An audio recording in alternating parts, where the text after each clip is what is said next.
Roll one way or another. Shout out to all of the HBOs, the SGs that's in the house. Let's get it. Man. Slow Nation. Come on. Without hesitations nor deviations to the matter, be sure to hit that like button, share this content, let a friend or a neighbor know where to go when they want to tune in to Cowboys Sports Talk.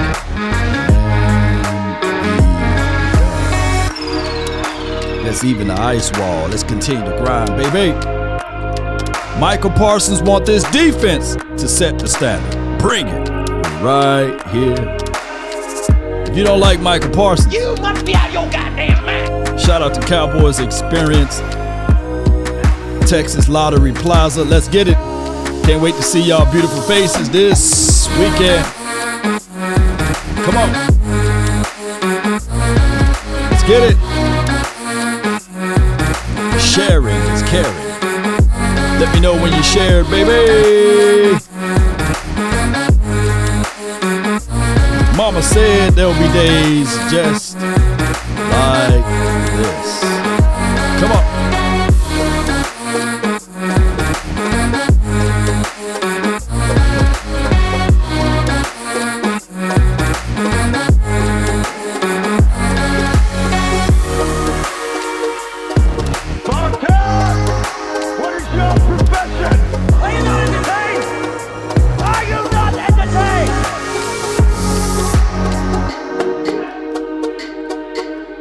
Does the room fill up? Let's get it, baby! Mount up, Cowboy Nation.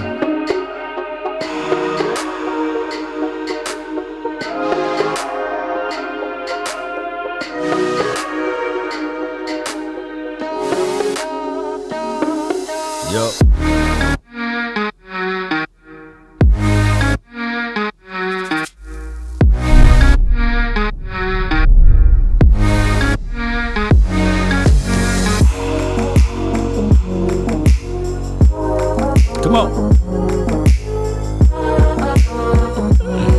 Here we go, baby.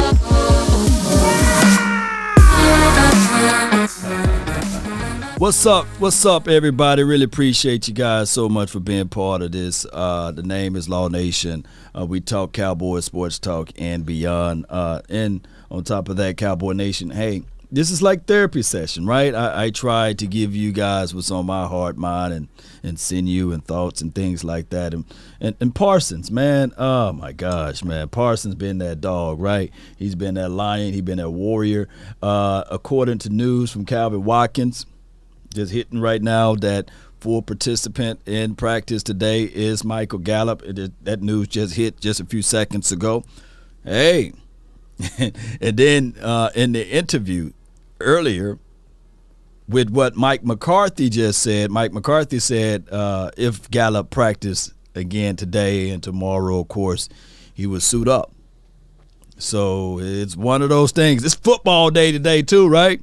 Who y'all rooting for? Who y'all got with the W today, man? Come on, let's go, baby. So I can't wait, man. Let me just pull up this right quick. I truly believe that Parsons got the mindset and he speaks out on what everyone want to say. Parsons literally said, we got to get him out of the league. He's been dominating this league too long.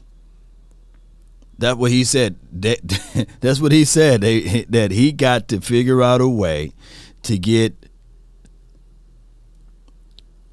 Tom Brady out of the league. Now, y'all can take that as, hey, man, this dude just young. You know, he's just that dude that's looking at this thing saying, hey, he just speaking from the hip, speaking from his mind. But really, Parsons is saying what everyone else is thinking about, right? Outside of the people that's rooting for the Bucs. Bills by 10. I feel you, Clint Collins. Appreciate you, man. Bills, Rams need to lose. I feel you, man. And you speaking on the aspect of this team for the future needs. So, boy, they are spreading this news really, really good. Let me see if I can pull it up right quick. I love it when the news hit while I'm live, right? Like I love this, I love it. All right, so John Machota, he got a picture of it. Let me see. Bam, y'all bear with me. Oh yeah, he got the full deal of these guys working out. CeeDee Lamb, Trayvon Diggs going through drills. They got Gallup over there. Let me just see if I can pull it up so everyone can see. Bear with me. Yeah, y'all see it. That's my guy 13, and he looking mean over there, right?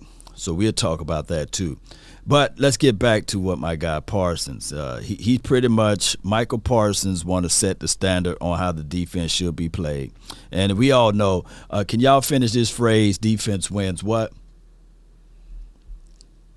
Oh, can y'all finish the phrase, defense wins what? So this is the thing. When you think of Parsons, you think of generational talent. You think of someone that's available and able, hook to sideline or hook to flats. He is the guy that can shoot through the A or B gap. The quickest way to the quarterback is clearly through the A gap. And they having issues right now. The Buccaneers having issues right now in that category. So we're looking for those type of things, Cowboy Nation. And I can't wait to really see how this team is going to bounce back-to-back years of playing in this league. Since 1996, we haven't won the division back-to-back. So it's been a long time since we did these type of things. And, of course, we can look at coaches. We can look at talent. We can look at this. We can look at that. But this team, are we spicy enough? Yeah, y'all got the answer. Championships, baby. Is this team spicy enough, right, to give the repeatance, right? So those are things that we're looking for. And speaking of that, let me see if I can get this going. Now, I hate to give them, but I'm going to give them a few plug right quick, undisputed, because they brought up the topic, and this is what we're going to steer the conversation to, because we all know what Parsons can bring to the table. We just waiting to see if he's going to bring it to the table, right? We know what he can, but we just waiting on it, right? It's kind of like if you smell the food, smell good. You're like, man, I'm full, I'm good, I already ate. You keep smelling the food. So if it smells good, and then you look over it, and it looks good, then now you're saying, man, let me just get a little bit of it, and now you know that it's going to taste good, right? So that's what we're doing now with Parsons. We know what he's saying, right?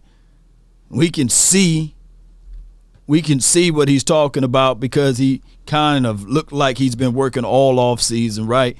Flying around. Everybody can let you know right off the jump that this dude Parsons is the real. Now we just want to be able to see it all together, put together against those Bucks, right? I ain't going to say taste it, because that's kind of weird. But y'all know what I'm talking about, that analogy. All right, let's listen to these guys. NFC East titles. Dak Prescott going to lead. For the first time since 1996, the Cowboys looking to win back-to-back NFC East titles. Dak Prescott going to lead last season's highest scoring offense, while Micah Parsons heads up a Dallas defense that led the NFL in takeaways. Eric Dickerson still hanging with us this morning. All right, Eric, do you think the Cowboys win the NFC East again? And if so, how far do they then go in the postseason?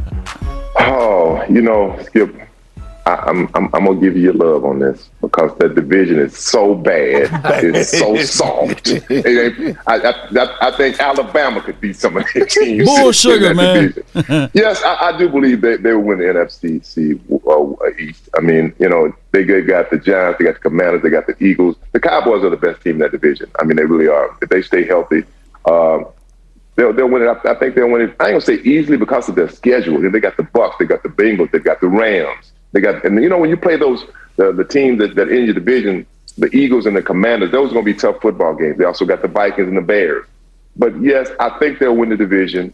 I hate to say it. I'm not a Cowboy fan, but I have to say what I really see. The Cowboys are the class of that division. And I've been keeping up with Ezekiel Elliott in this offseason, and he's looking really, really good. I mean, really good in the offseason. Mm-hmm. So Most definitely. You know, the Cowboys are a run-first football team, but yes, I believe that they will win that division. All right, so not to go back and forth with those guys on that panel there, he said some remarkable things about Ezekiel Elliott. The thing is with this team is we've been banging on the table all off season. Run the ball. And just right, Storm Miller, appreciate you. Run the ball. And then we have a few hiccups on the offensive line, like Tyron Smith. He got his leg all snapped up, so he won't be able to move around. And then what the Cowboys do, we went out there and grabbed a guy that can be an insurance piece, right, out of Jason Peters.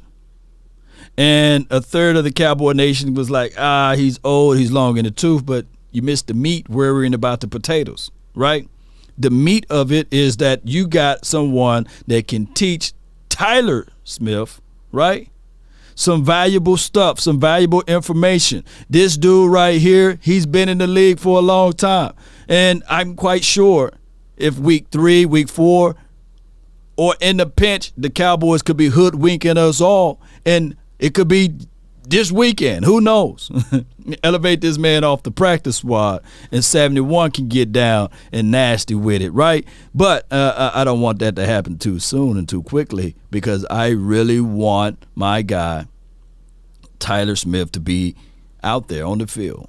Because It's Mr. Nasty time. And I know the difference between college as well as the difference between the pros is different levels.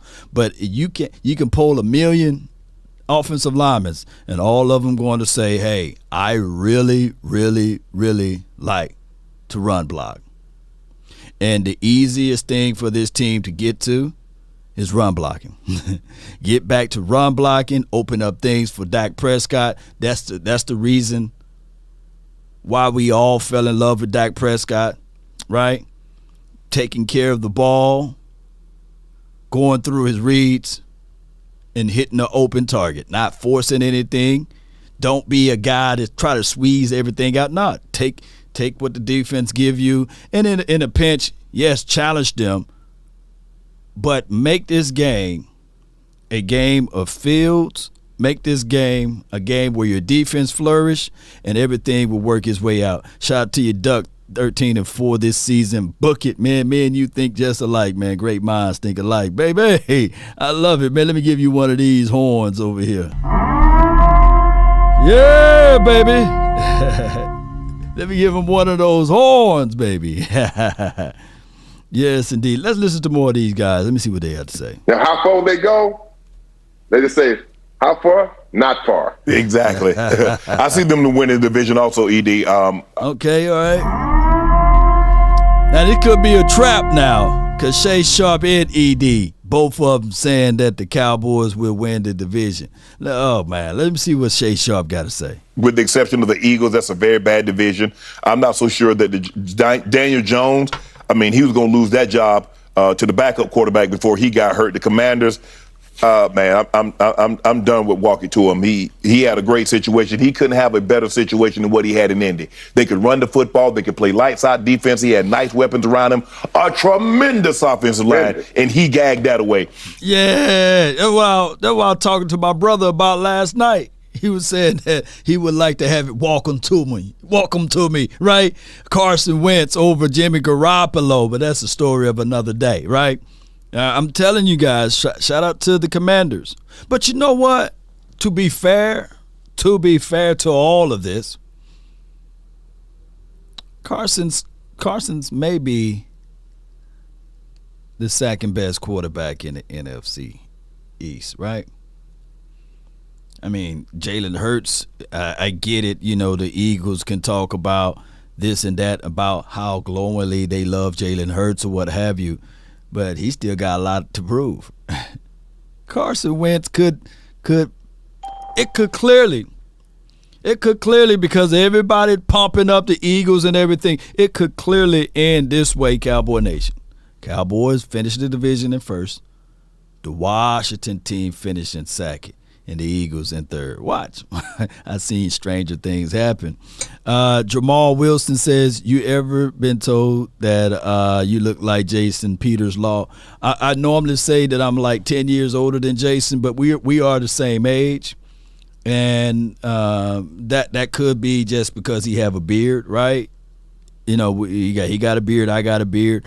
But I think two of me, if you stack two of me together, I wouldn't equal the weight of Jason Peters, right? You know, if you see me in person, I'm not 6'5" or 6'4", what have you.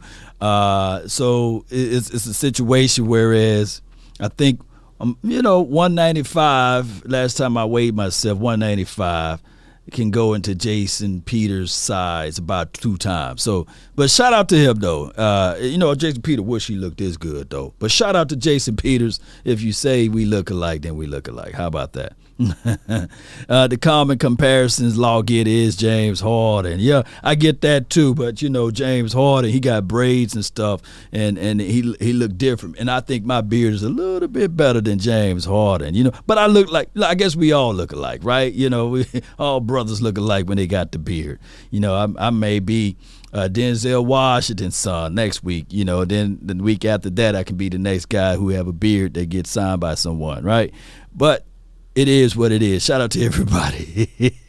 William Anthony, appreciate you. Let's listen to more what these guys had to say. Look, I think the Eagles roster, talent for talent, might be better than the Cowboys, but I'm going to take Dak slightly over Jalen Hurts. And I say that's one of the reasons why they win the division. The Cowboys win that division. But you already know. I call them, the Cowboys are like Duke freshmen, ED. They're one and done. Everybody knows that. So when you go to Duke, you already know you one and done. The Cowboys make the playoffs, we already know how it's going to end. You better make sure. Well, at least you went to Duke. That's pretty good. Not many people get into Duke. We get into the playoffs. Yes, yeah, exactly. And then you one and done. Eric Dickerson, I got some news for you, my friend. Give me some news. Micah Parsons, 11 from heaven, will soon be even more valuable than 99, your guy Aaron Donald, because my guy can flat out get to the quarterback. He will soon be the closest thing I have seen since Lawrence Taylor to Lawrence Taylor. He is as special as it gets. He's going to change our life on and off the field. He's becoming the leader of the team. He's becoming the spokesman for the team. He's going to be a spokesman on Undisputed starting next Tuesday, every Tuesday during football season. But my point is, in the short term here, pretty soon, I will favor having Micah on my team over having Aaron Donald on you guys' team. All right, so I don't want them two different spots, right? I don't want to make the comparisons of Aaron Donald to Parsons. Two different groups, two different positions. The dominance that Aaron Donald possessed, believe it or not, was not all by himself. He is dominant, but they surrounded pieces around Aaron. Law, do you have any truth to that? Von Miller, right? Sue 1 year, right? Leonard Floyd another year, right?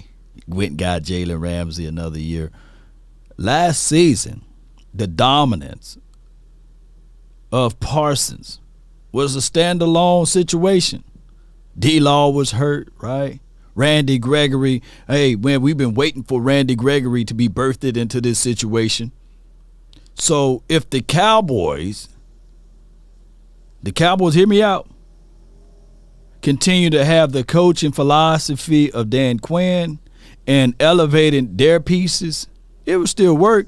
But the way Parsons works got to be married in with my guy Dan Quinn.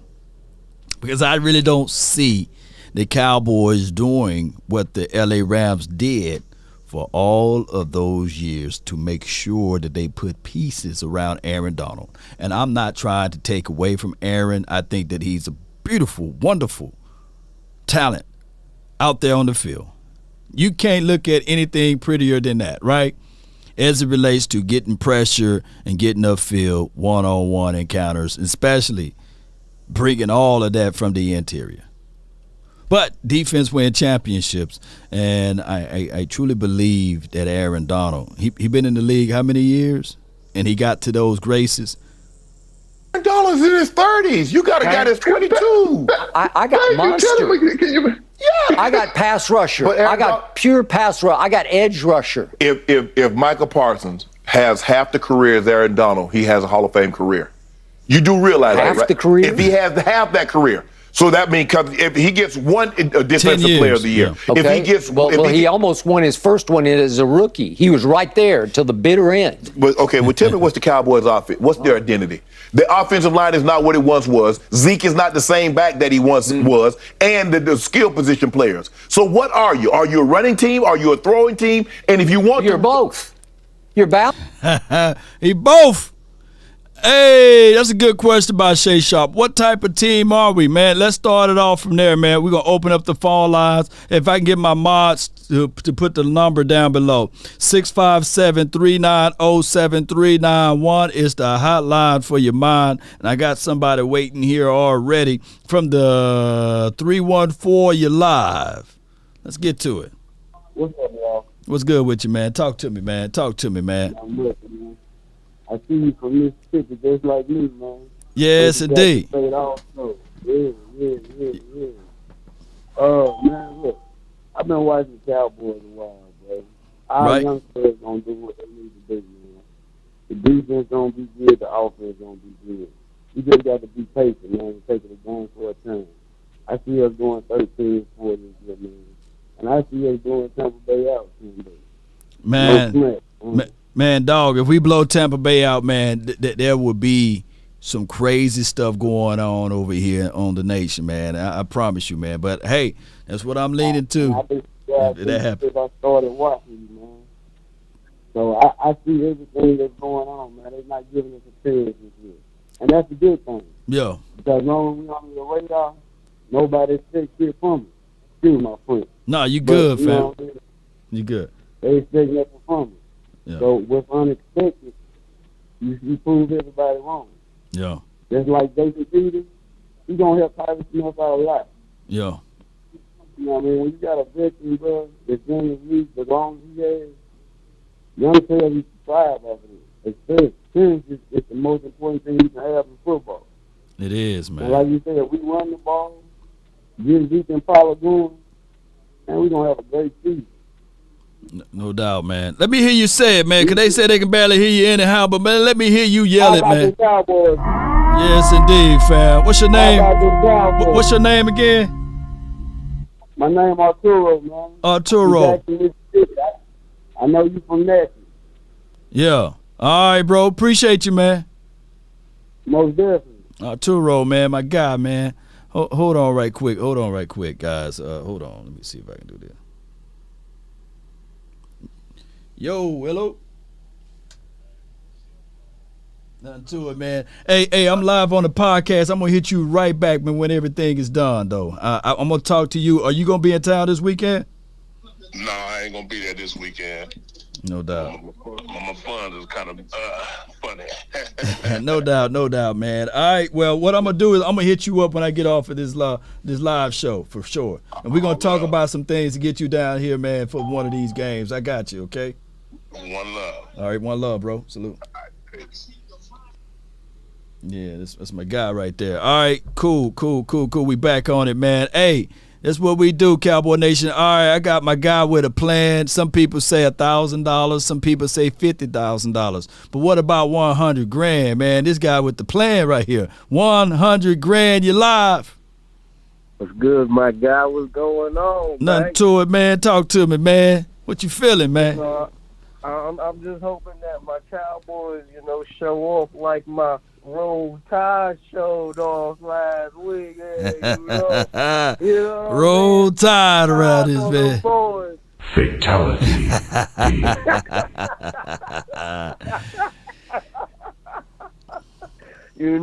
I'm getting the feeling, if Dak can't get the job done, Bryce will come in. No, wait a minute. Wait a minute. Bryce will come in there and handle some business now. Man, get out of here, man. All right, next caller, man, Shame. Shame.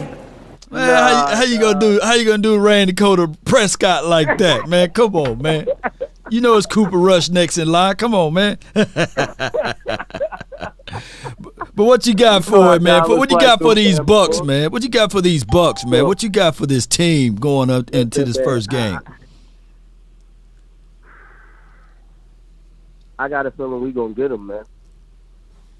Yeah. And when we get them, it's gonna shock the world. When we get them, Yeah. it's gonna shock the world. We're gonna I got shock a feeling it's gonna be defense that do. Yo, look, our defense gonna do it. Because how you were saying with Aaron Donald, how he had pieces around him. He did. And you saying how you know how everybody's kind of sleeping on Tank, right? Right. You got one-on-one. You can't double team Tank now. Definitely can't. And he showed it last year because you couldn't double team him. Now you really can't double team him now. Yeah, while healthy. You can't double team Micah Parsons. You can't double team nobody on that line. If you double team somebody else gonna come through. Big facts. That's fact.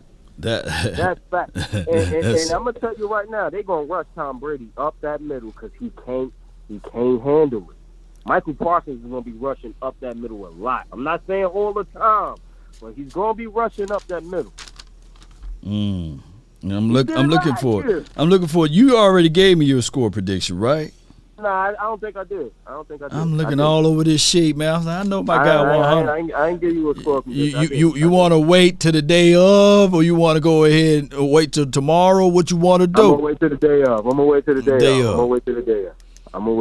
of. I ain't gonna do it right now because we still got a couple days. So we still got a couple days. I'm gonna wait till the day of. Anything could happen. You know what I mean? Somebody could slip and fall in their bathtub. Nah, I need that. Knock on wood, man. Or it could be for the other team, though. Other team. Somebody from the other team can slip and fall and be like, slip and fall in his bathtub. And then playing the backup. Blaine Gilbert, whatever. What's it? This dude name, man. What's and Shaq words was barbecue chicken. If that happens. What's his name? Blaine Gabbert. Yeah, Blaine Gabbert. Yeah. His name is Barbecue Chicken. I'm gonna tell you that right now. His name is Barbecue Chicken. Who you got tonight, though, man? Who you got tonight? I think the Rams will pull it off, but I'll be leaning on the Bills to win. I want the Bills to win. Shout out to Von Miller and all of those boys, but I think the Rams. Home game, they enthuse, they got all of that. Though. Yeah, who hurt? The Rams, they kind of, I thought they was a little hurt or a little playing a bunch of rookies or something. I thought I heard that. Like they not.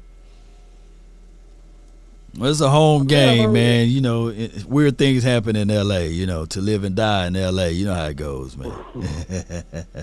I think Buffalo gonna go in there and put the kibosh on them boys. I think Stephon Diggs gonna go off tonight. That's my feeling. I think it's gonna be a party thrown in Buffalo. It should be a good game, though. It should be a good game, regardless. It should be an exciting game. Back to football. Man, we got some exciting things that we gonna do with that game too. Me and my brother. So y'all stay tuned, man. We gonna do. It's gonna be some good stuff tonight. Plus, homeboy and his elbow, man. You gotta show me with your elbow. True that. That's Matthew Stafford. Super Bowl. Now he's a Hall of Famer. Nah, I wouldn't go that far. No, that's what you get you a Super Bowl, you get those yards and stats. He's a Hall of Famer, Matthew Stafford, ESPN But I'm News. gonna tell you that. Okay, so if Dak goes to the NFC Championship game, no more excuses, no more. Dak ain't the guy. None of that. I'm talking about NFC Championship game. Right. And Lord forbid if he wins it. Then I want to hear what people gonna have to say then. Oh man, I don't want to hear the running game got us there. It wasn't him. The defense. Oh man, they're gonna continue to move the goalpost. That's the name of the game, man. But they don't do that when any other quarterback don't know. Man, come on with it, man. They hated Troy for years, man. That's just how it is around here, man. Until he won that Super Bowl, everybody like, yeah, man, that Troy is the truth, man. You right though. You know, when you win that Super, it's super. This is what it is with Cowboys. It's you got to win the Super Bowl. They going. That's just how it is. That's the standard. Tony Romo, come on, man, he didn't win it. He didn't win the Super Bowl. He didn't win it. He was a good quarterback, but he didn't get the job done. I'm sorry. Yeah. But if Dak gets the job done with these guys, you got to put him up there with the Aaron Rodgers and he's past Russell Wilson to me. I'm sorry. I think he's already past Russell Wilson. I heard. Look, people.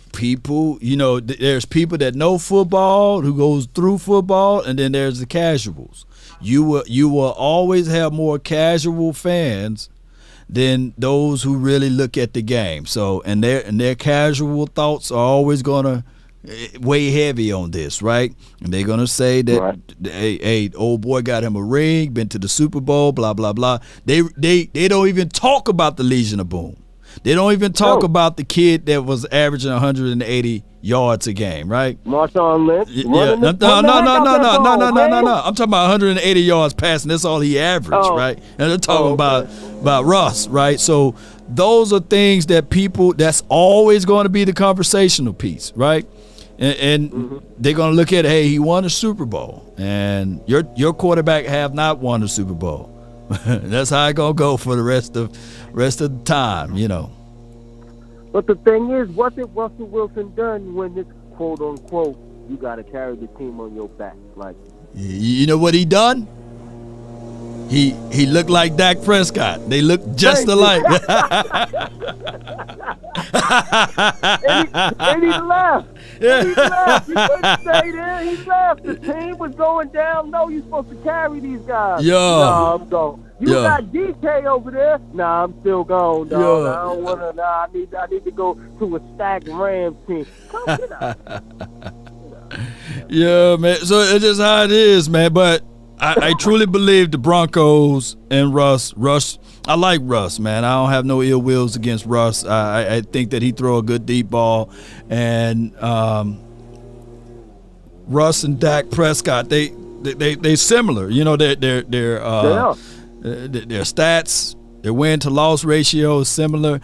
If you really like, I'm not this dude that say that Dak Prescott throws better than Russ. No, Russell Wilson throws better than Dak. You know, he got a better release of the ball. I think that where that come from, you guys got to pardon me. My lawn man is cutting some good grass right next to me. but here's the thing. What separate Russell Wilson from Dak Prescott is his delivery of the ball. I think that he get most of those touches because he played baseball. He got that baseball hips, you know, the swings and everything. Right. But as far as peer-to-peer, Hart and Champion, Hart and Desire, both of those guys are equal in my opinion. Fact.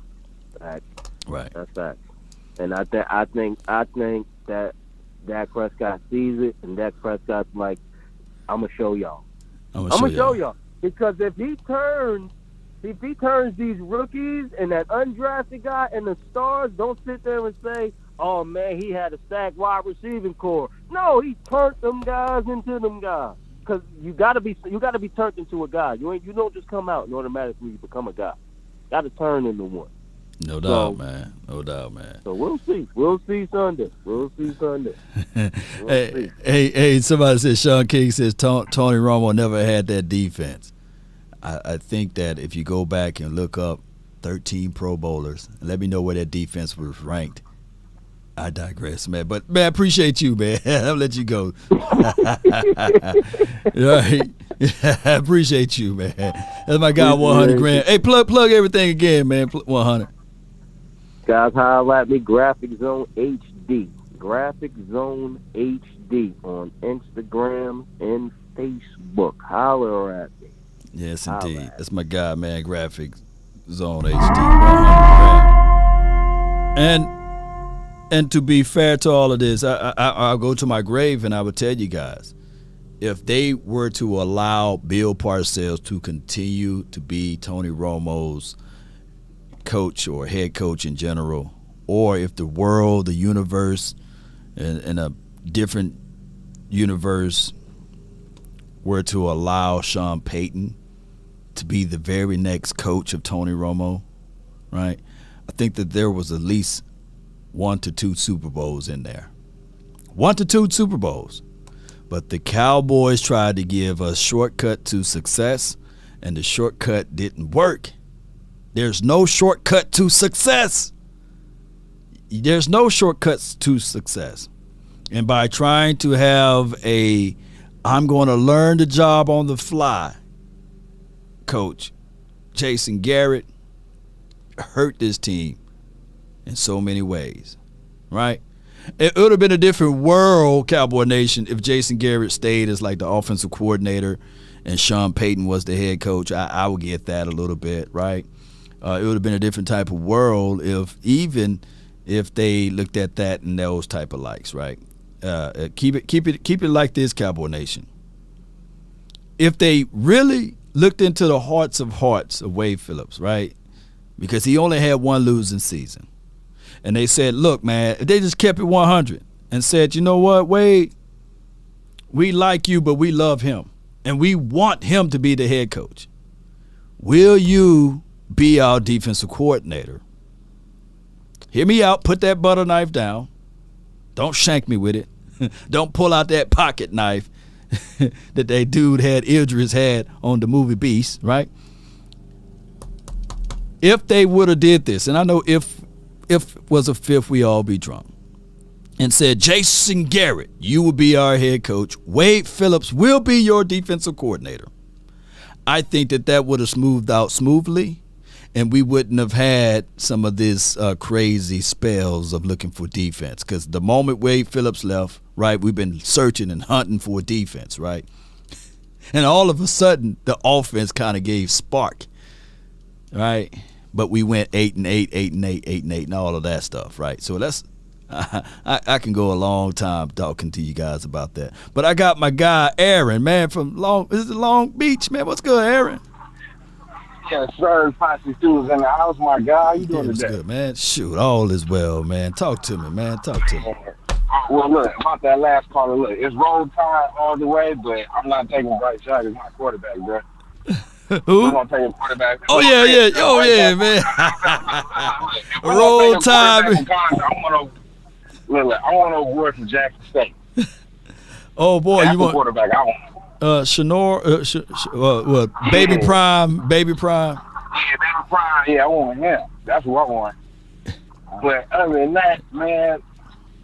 Hey, do he come in a combo package? Can we get Prime too? Can we get Baby Prime in Prime? I'll take it. I don't know, man. I'm greedy, man. I like Prime doing what he's doing for my alum, man, JSU. And I love having bragging rights and talking about Alcorn Valley and Southern and Grambling. I love having this bragging rights for a long time. FAMU. I talk so much Donkey Kong side stuff to my people over there in FAMU.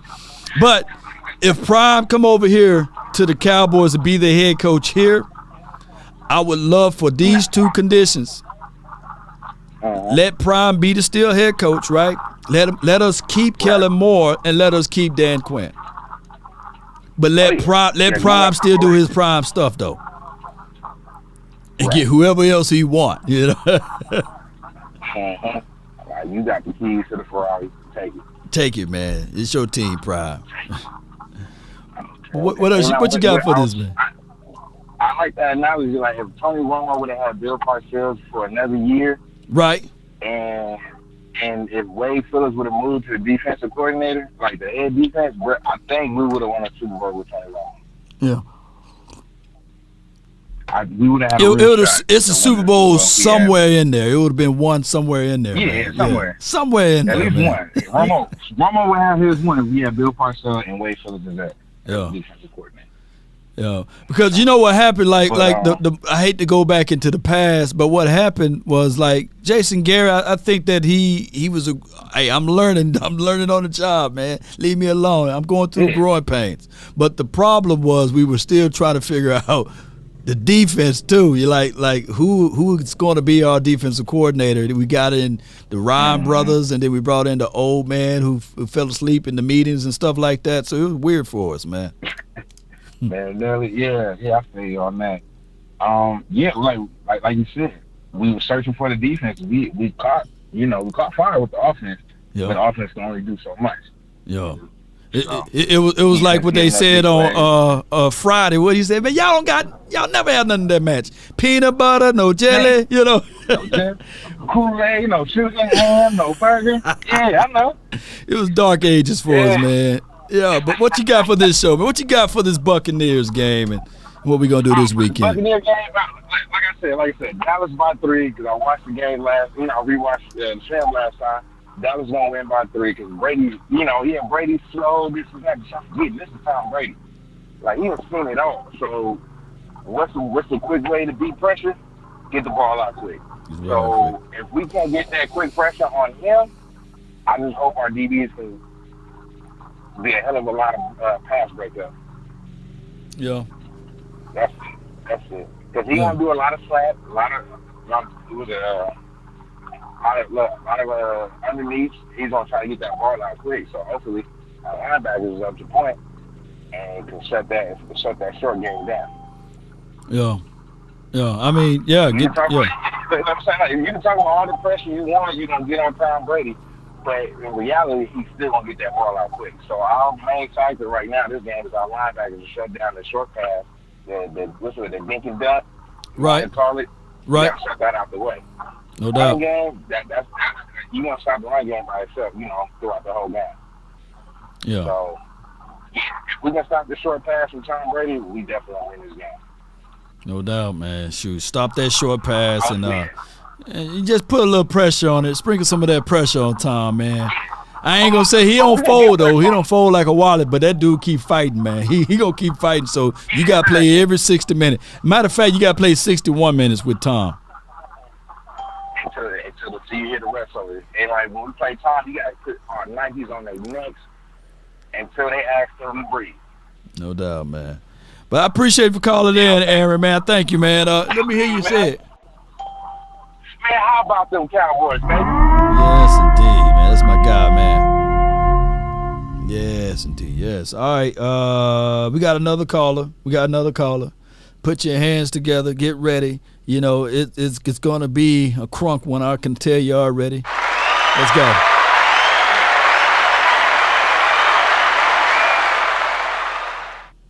From the 903, you're live.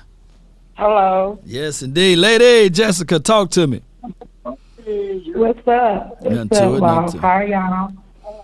Yeah. Oh, I hear the echoes in the back. Oh, hold on. Mm-hmm. Yes, indeed. The reverb. Is it gone now? Yeah, it's reverb. I hear myself twice. A ventriloquist law, But talk to me. All right. Well, all I got to say is it's time for some Cowboy football, and Tom Brady is about to get the business. We handled him last year. They only beat us by 2 points, 29-31, and that was because of a field goal. But anywho. This year is a different breed. We got all of these new people we got Sam Williams, we got D-Law, Micah Parsons, Ron Diggs, we got number 41, we got number 43. I know they numbers change. I don't know what they numbers change to. Right. Because I haven't got to that yet. But anyway, and we got Turpentine, we got Zeke Elliott, Tony Pollard, we got CDTD Lamb, I love and a couple of more pieces, and we got that Hendershot. Man, come on, that tight end. We got our Blake Jarwin and our other tight ends. We got about 5 or 6 tight ends, 4 or 5 tight ends. We got about 5 or 6 wide receivers. We got some running backs, several running backs, and we got a great offensive line. We got that new young man, Tyler Smith, gonna be in the mix with Connor Williams. We also gonna have Boss Man there, and many more out there on offense, and we got all of these powerful weapons on defense and offense. Baby, we are ready, and it's about to be on.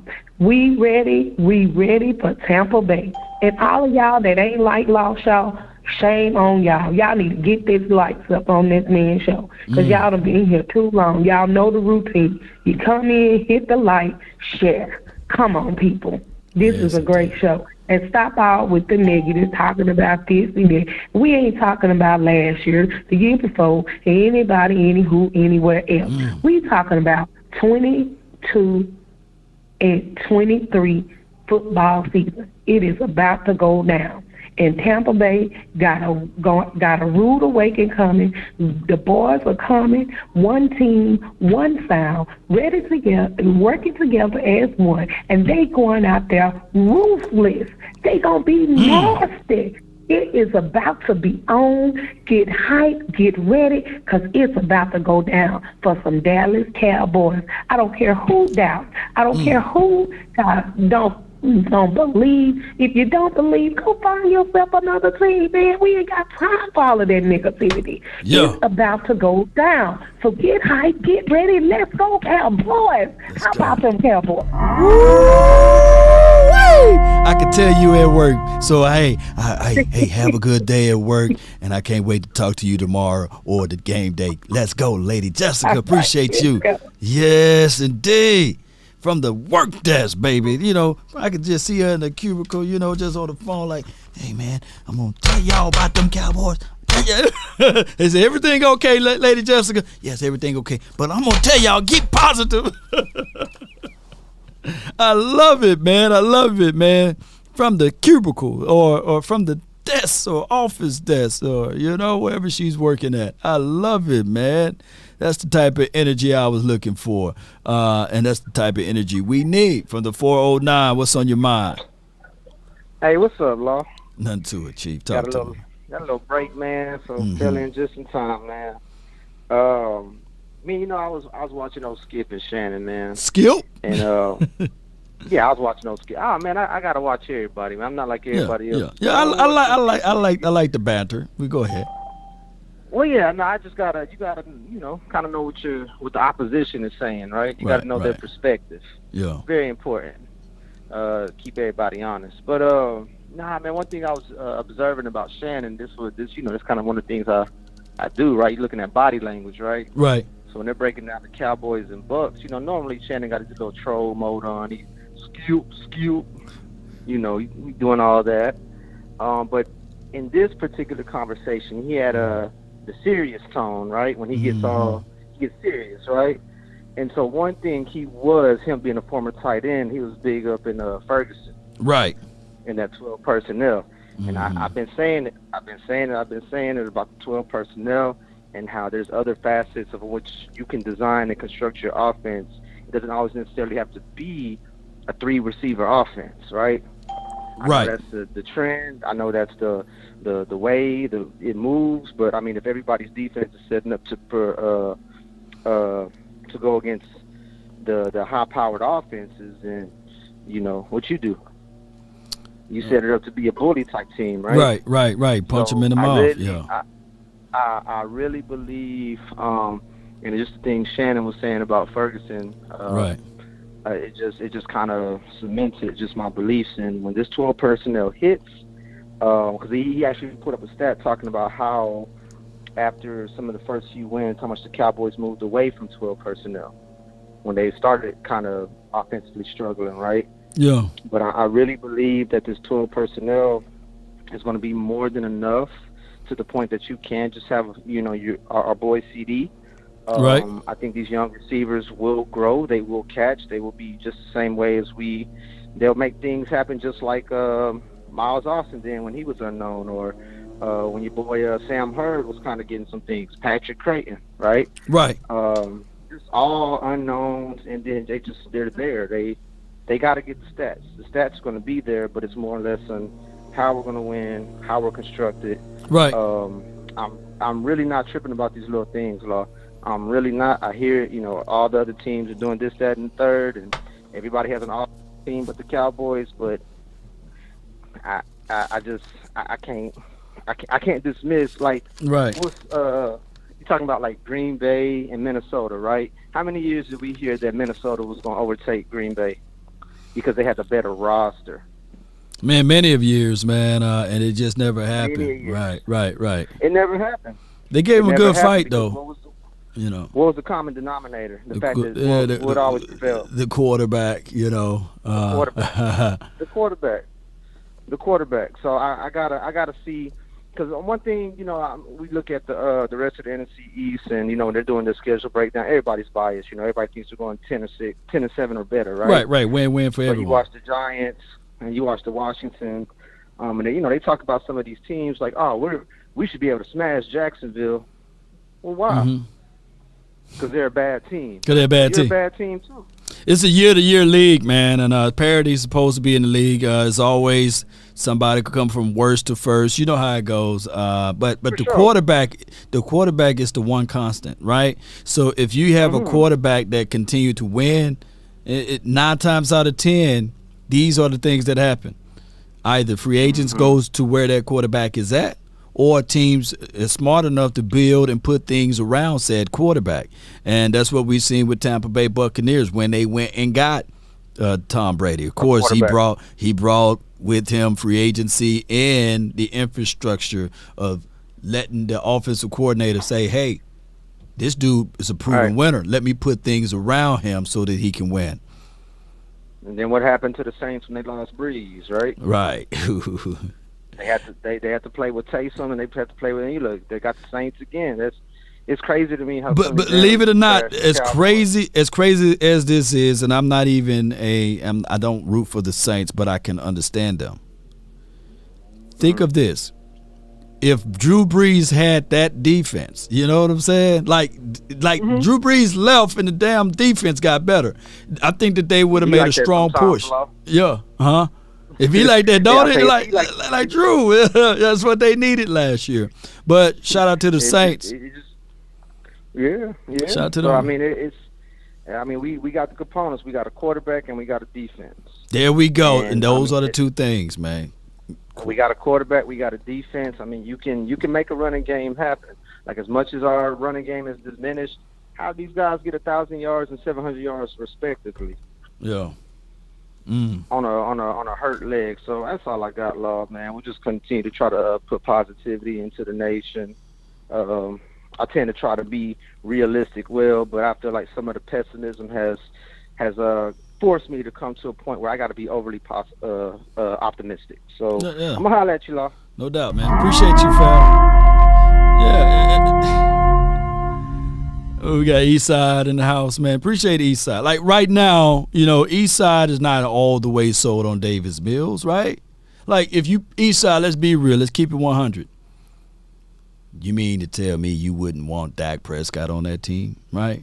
Wouldn't your expectations would be elevated a little bit higher? Come on, you put Dak Prescott on the Texans right now, you will be talking all types of good stuff about your team, even though you're talking some good stuff about your team now. But those are the realities of it, right? That quarterback changes the impressions of the team. All right, I got my guy, man, 808, man. You live from the 614. You live. What's up, brother? What's up? Yes, indeed, man. What's good with you, man? All right, man. I see a lot of people in the chat that's not Cowboy fans. Keep talking down. Yeah. Like your boy Eastside. Look, if the Cowboys is so garbage, why y'all always in our chat every day 24/7? They love it, man. We can't be that garbage. You know what I'm saying? You must love the Cowboys and the secret fan. It's okay to be a fan of the Cowboys. I get it. Okay. Yeah. I get it. I love it too. Yeah. You know what I'm saying? But outside of that,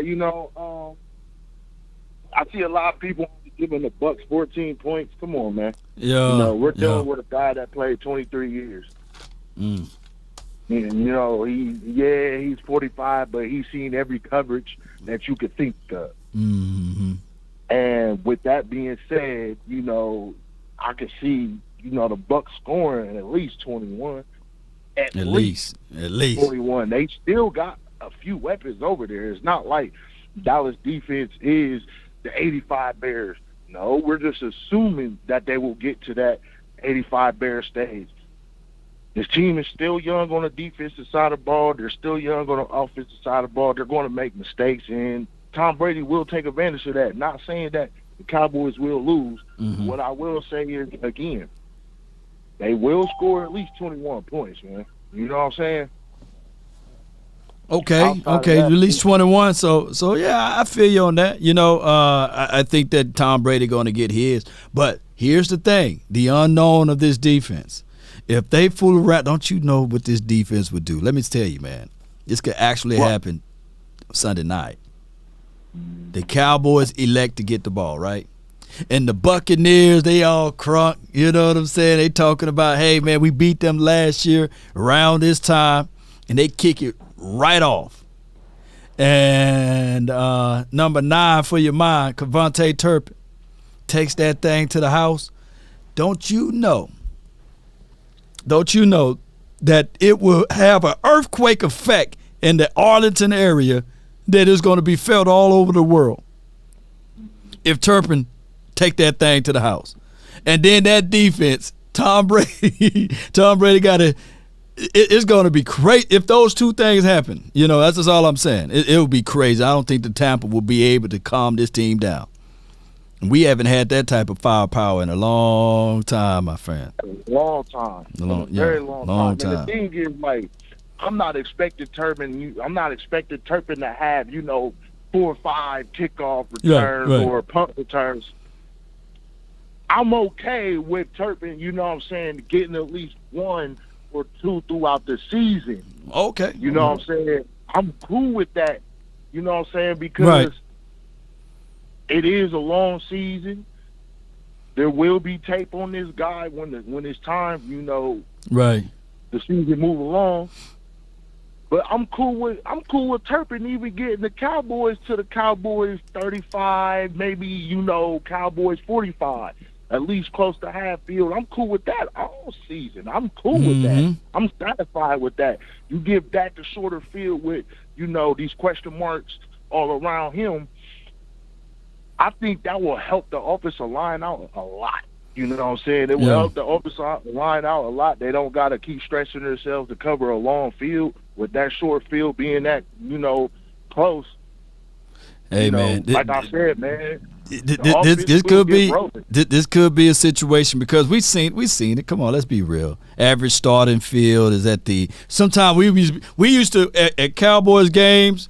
I used to call the game. We'd be like, take the knee, man. Take the knee. Don't try to prove your point, man, because at least we get the ball at the 20, and then they change the route to the 25. We used to be like, no, man, take the knee, man. Don't run that thing up out of there, So now it's a whole different world if we can get average starting field at the 40 or even like, hey, Dak, all we need for you to do is give us 60 yards on this drive. I'm cool with that. Ooh, I would love that, man. 60 yards, man. I'm satisfied. I'm over here smiling and cheesing. 60 yards to go. I'm cool with that. With an average of 60 yards, maybe 70 yards to go. I'm cool with that. I think Kellen can open up his game plan a little more and be more comfortable with running the offense with short field. That way, you know what I'm saying, he's not doing what he was doing last year, getting the kickoffs and starting them at the 25-yard line and then got to open the playbook a certain way to get down the field. So with Turpin, like I said, I'm not expecting this man to go explosive and get 5 kickoff, returns. Right. I don't blame you for it though. You just got to wait and see, man. I appreciate you, fam. What else you got for the show before I let you roll, man? Man, all I got to say is, man, Eastside, stay off our stuff unless you're a Cowboys fan. I seen you in our jersey. We know what you're doing. We know what you're doing, buddy. And outside of that, man, go Cowboys. Yes, indeed, man. Eastside, man. He stays over here, man, but he like what he like, right? And that's just what it is. I wouldn't be somewhere where I don't like, right? So Eastside, man, you put it like this: you're always welcome over here, man. I get it, man. You know, East Side and the Eagles guys and I feel bad, man, because my Washington Jerome people, man, they ran off from me, man. Ever since those benches, man, they ran off. They used to come over here, talk noise left and right. I miss my Washington people, man, and the Giants people. They always been respectful. I never heard of a Giant troll, you know, but it's always been the Washington troll, the Eagles troll, the Texan troll, and there was a troll last year. I mean, he was trolling me every game, and I liked him, man. Was it Vikings Jerome? And then he kind of went away after the Vikings game. But, you know, appreciate the trolls. I'm going to have to open up the troll award again and get these trolls right, man, because, you know, we need them. You know, they help grow the nation. You know, you got to be subscribed to watch, so I like it. Come on, man, with it. 971. Is this JP? Hey, what's happening, Law? What's good? Talk to me. Oh, baby. You know what I call about, baby. I get that secondary, baby. Yeah, okay. Hey, is that boy, what's his name, Goodwin? Is he back? CJ, number 29, I think that's his number. No, for the Tampa Bay.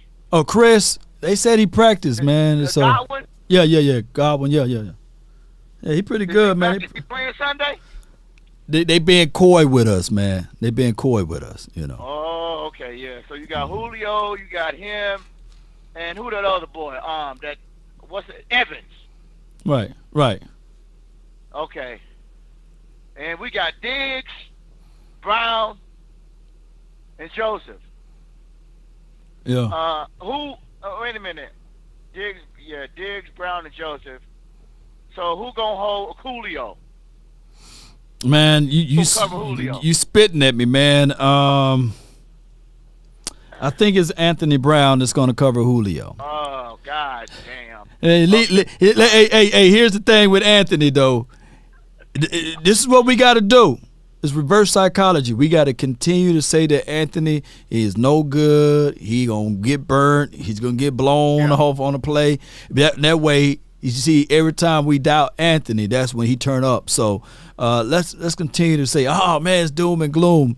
Maybe some reverse psychology will work. Do we play Anthony 5 yards off? Or do we play him 10 yards off of Julio? 7. I give him 7-yard cushion, give him the underneath. Okay. I want my guys to come down, rally and chase, jar the ball out, make Julio feel it when he catch those drags underneath. Be mindful of your defense, your discipline. Can't play hero ball. So if he doing a shallow drag or drag across the middle, and if your guy got to switch off. Don't be waiting to see if Anthony is going to follow, because that's been issues too with the Cowboys in this type of coverage. Yeah, so. I'm just hoping he can just watch his hands and open up his hips. Yeah. And don't get beat, man. I mean, God. And we got safeties now, man. JP, we got safeties over the top. You know, playing against a veteran. Yeah, but if you go back, I know how many times you watched that game last year. Over and over, man. Now he all the games. I'm talking about that first game. He was in a trail technique, right? And I want my guys, if they're in trail, they should get a little bit more physical. He didn't get physical with Antonio Brown. But when you're in trail, you're supposed to have what over the top? A safety, baby. Yeah, you're supposed to have that help over the top. And who was missing? KZ. Say it again? KZ was missing. And, you know, that cost us a touchdown. He was always missing. KZ was a hot and cold guy. Like, when he was there, he made a play. And KZ, I think he made a play in that game. He forced a fumble. It could have been him or J. Lou, but I think that KZ was in the mix. Let me ask you this, Law. If he getting his pants beat, if he getting his back beat down, if he getting beat down Brown, do we put him on the bench? No, I don't think that they'd be knee jerk like that. You know, Anthony Brown got a sponsor in the building, and his name is Al Harris. Yeah, so he ain't going nowhere. So what's going to happen is, I truly believe that Malik Hooker is a better safety than DeMonte KZ. Hell, I think that Izzy Makamu, if he's starting active day 46 guy, he'd be a better guy out there. I I don't have no respect. I love you, but I don't have no respect for your decision about that. We're going to fight all season about this. But you know what it is? I'm getting picked on. If I can't cover my man, I'm coming out. You remember that movie? Remember the Titans? Hey, coach, take me out. He better. Yeah, but you know how it goes. As much as we may say this, how many bad games did Anthony Brown have last year? Oh, you don't want me to put my finger on that, man. At least 7 or 8. He had 2 bad games, man. The Raiders game, he was terrible, right? Okay. And the first game, he was solid in the Chargers game, right? He was solid. You didn't even know he played in the Patriots and the Panthers game. He was solid in those games, you know? He was getting beat. Hey. Mm-hmm. He was playing bum NFC teams, too. I mean, NFC East, our division. Well. But now Go ahead. Get a little stiffer. But I want him to play. I want the secondary to step up. And I'm going to call you again before the game starts. You probably won't be on. But this going to come down to one of the last 2 drives in this game to see which one of these cornerbacks can make a play on the ball. Yeah. So you gonna get crunk, man. I'm predicting that Anthony Brown gonna have him a pick 6. Watch this Sunday night, man. That's how much optimism I have. Come on, baby! I sure wish I could beat you in Mississippi. I sure wish I could beat you in Mississippi if we do some push-ups. And I catch you up there by the Star in Brookhaven. Have you met the Star Tower? Give me my push-ups. I'll give you. If Anthony Brown went to bed this weekend or the next weekend, I'll give you the amount of numbers that he have as push-ups. How about that? You know what I'm saying? Penalty-wise. Penalty-wise. Come on, let's go with it. How many yards? So if you give me 15-yard penalty, 5-yard penalty, you give me 5 push-ups or 15 push-ups. Double at 30. Double at 30. I got you, man. Because, all right, Anthony Brown, my health is on the line. So, hey, in return, you're going to have to do something for me, man. So we'll figure that out, too, man. One more thing I want to holler at you before you let me go. Yeah. Penalties. Damn penalties. Yeah. It's a situation. If we could get 6, if we can get 5 or 6 this game, and not set ourselves back, boy, we'll win this game. If we can control that penalty game, we win this game. I just don't want that crew we had for the 49ers, and I don't know if they announced the crew who we gonna have, and I don't want that crew we had for the opening day of preseason. But I'm not saying that it's the official Niners' fault, but we'll find out if this team can handle those penalties better, though. I appreciate you, JP, for calling in, fam. Hey, Panthers in the house. No doubt. You know what that means? What that mean? The Brookhaven Knights? Oh, come on, get Brookhaven Panthers, baby. Oh, my Brookhaven gosh. Panthers. Oh, y'all Panthers. Come on, man. Oh, shit, I love you, Lord. Hey, check out the Peanut JP show in the future. Be here this week. Hey, tune in, subscribe. Hey, you got to get me on your show. You know, sometime with the boss, man. I'll set y'all straight, baby. All right, we'll see about that, man. All right, well, love, man. Hey, having catfish tonight, along with a little bit of Spanish rice, babe. No doubt, man. The best thing out of Brookhaven are the ladies, man. That's the one thing I know out of Brookhaven are the ladies, man. Get out of my Star Town. Get out of here, man. Brookhaven used to have some bad cheerleaders, boy, back in the day. Yes, indeed, man. Shoot, that's the one thing I know good out of Brookhaven, Mississippi. But it is what it is, man. I got my guy on the next caller. Sonny! You're live, Sonny! How about them Cowboys? How about them, man? Talk to me. Yeah. Hey, Law, I want to say, I already know what you said, but I think Turpin's going to be the X factor for that game. Yeah. And like I said, I think he'll run. If he runs one back for a touchdown, that's what I'm predicting he will. Yeah. If they kick it to him, you know. Yeah. If but they even kick if we it to get him. a penalty on it, if he just makes it all the way to the end zone, and we still get, it's still. I mean, it'll still. I still think that's good though. You know, as long as. I don't know. I mean, I'm looking at playing the fields, man. So if we get shorter drives to make a score, then it's good. Do you believe Turpin is the X factor? I think that we have multiple X factors. You know, last year Tony Pollard, when the ball touches his hands out in space, amazing things happen. Parsons on the defensive side, X factor. Mm-hmm. Diggs, yeah, I mean, X factor. I know we can't take too much out of the first game. You know, even if we lose, doesn't mean that they were a better team than us. You know, it's about competition too. And vice versa. Yeah, if we competitive, you know, this is not the Super Bowl, right? So I don't want us to get too high if we beat them 30-0, and I don't want them to get too high or too low if we lose 31 to 28. I don't want us to do that, you know.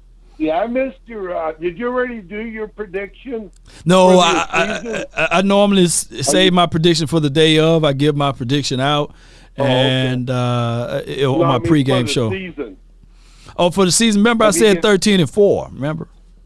Oh, okay. Well, you said you normally don't like to do that until after the preseason.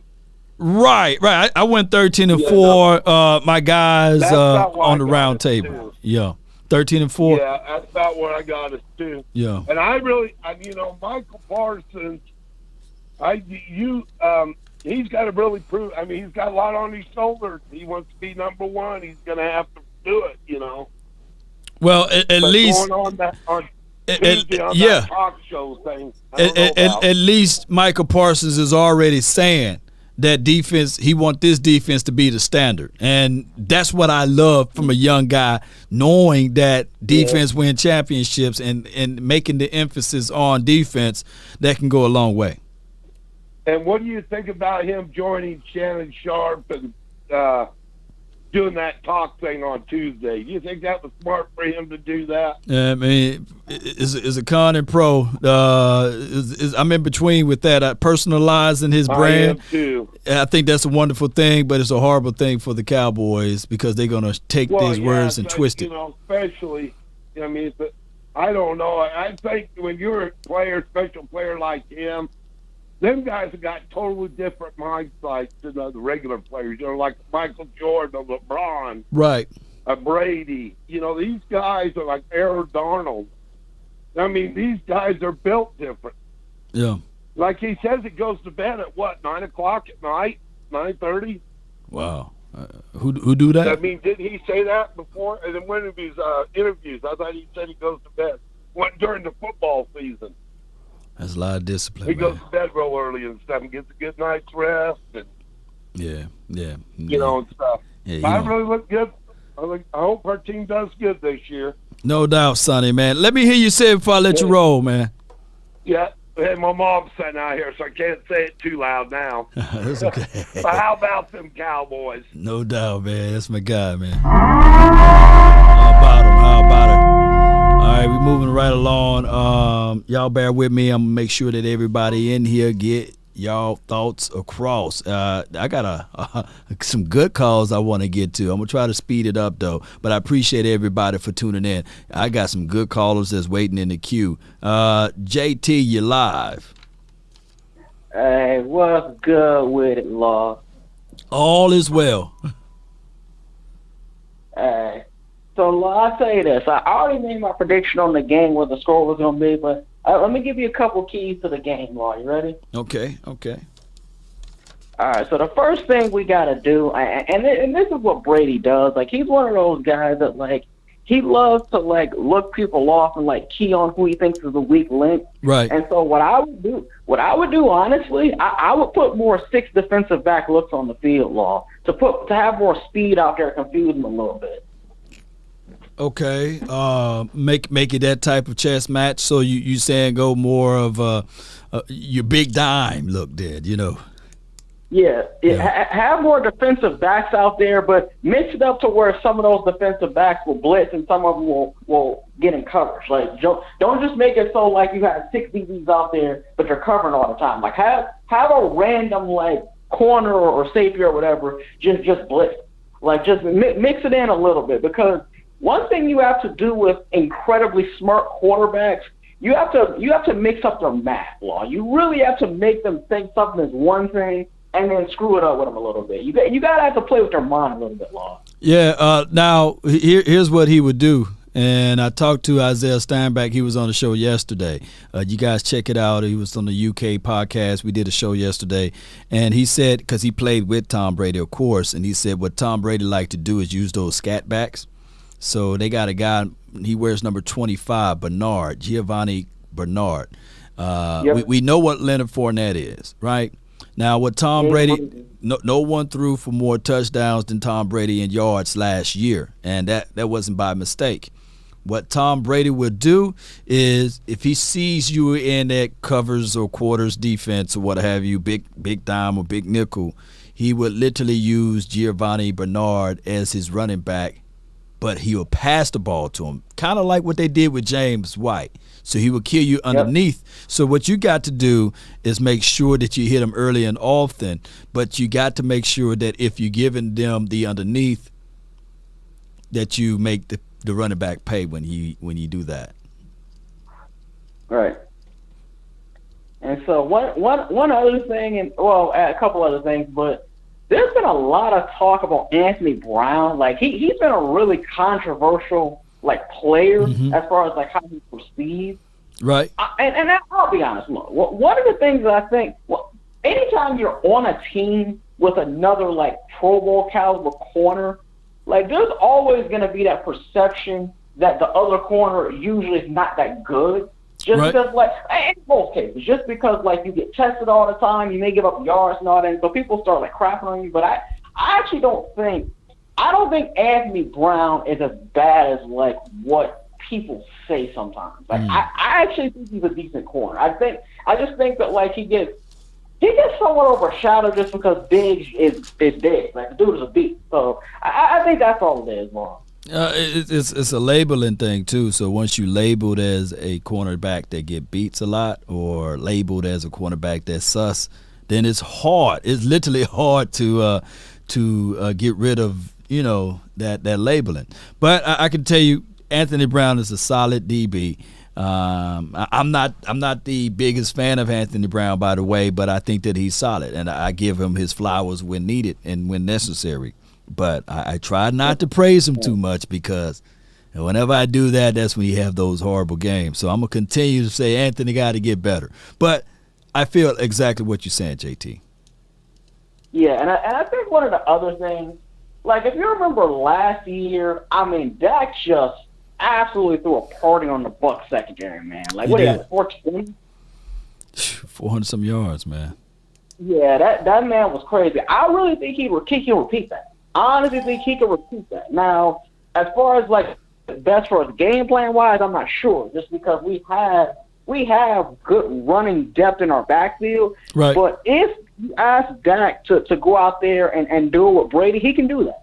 That's why I think ultimately we're going to win the game, because I really think that look, Dak, to me, he's going to have one of those special type of games where you look at him and you say that this is the guy. This is the man we've been talking about. Yeah, so I got this as a coming out party for Dak already arrived, but this would be a great stamp of approval if we can see a solid game with Dak Prescott, but we end with the W, right? Because morals victories was last time, and we really don't want to go with the moral victory and say, okay, well, Dak outperformed said quarterback, but he didn't come up with the dub. And every time Dak Prescott stepped on the field with Aaron Rodgers, right? Morally, you can look at the numbers and say, well, Dak outperformed him, but did he get the W? That's what we're looking for now. We're looking for the W. Right. Not the moral. And one more thing, Law, to that point, though, I do think the media stretches that narrative because I get it, against Brady, against Rodgers, against Wilson, if you really look at his numbers and his performances, he plays out of his mind a lot more times than not against these elite quarterbacks. But I think, like you said, because he loses the games, people look at Dak as a choker, which I never got that narrative. I don't understand. Yeah. Well, I don't know why the media. I don't know why the media perceives Dak, as a choker. That doesn't make any sense to me. If you play well and you lose, I don't get how that's a choke. You know what I mean? You know how that goes, man. That's just been the talk track for the Cowboys for a long time, because that's just something that inherited from the previous quarterback. if I can say. And that's just how it goes, man. Unfortunately. Yeah. Yeah.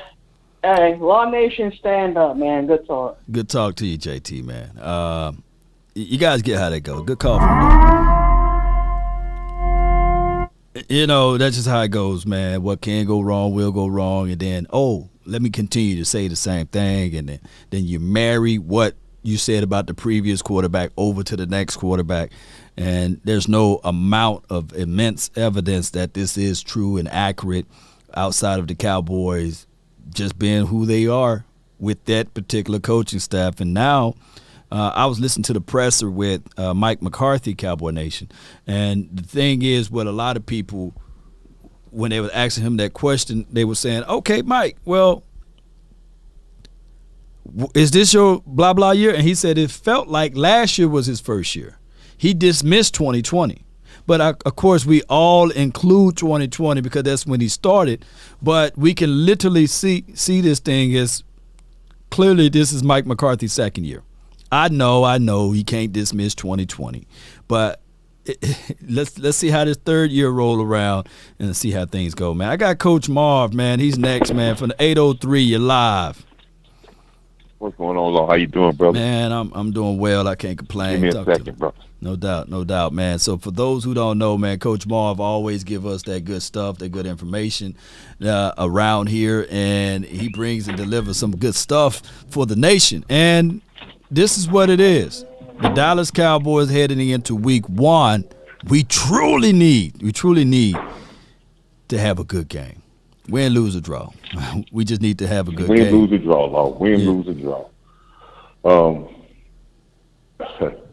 I'm excited about this, Law. I'm excited about this season. I'm excited about the start of this NFL season. We give it. I guess I'm be like Jalen Ramsey a little bit. If you want me to pump the Tampa Bay Buccaneers all up and say how great they are and how scared we need to be of this and that, I'm not. This team is not overly talented that they're so a big juggernaut that they're going to just, we got to be so fearful of our defense or fearful of our offense. I don't see that in the Tampa Bay team, and with all the adversity they went through this off season. I really don't think that they may not be locked in. Playing on the road, we playing home, they playing on the road. I think we have advantage there. So there's a lot of advantages on the outside. One of the things is about are we going to be we're going to run the football. I would hope so. A little bit this time. But Law, this is what I wanted to ask you, right? Do you think we're going to be committed to running the football?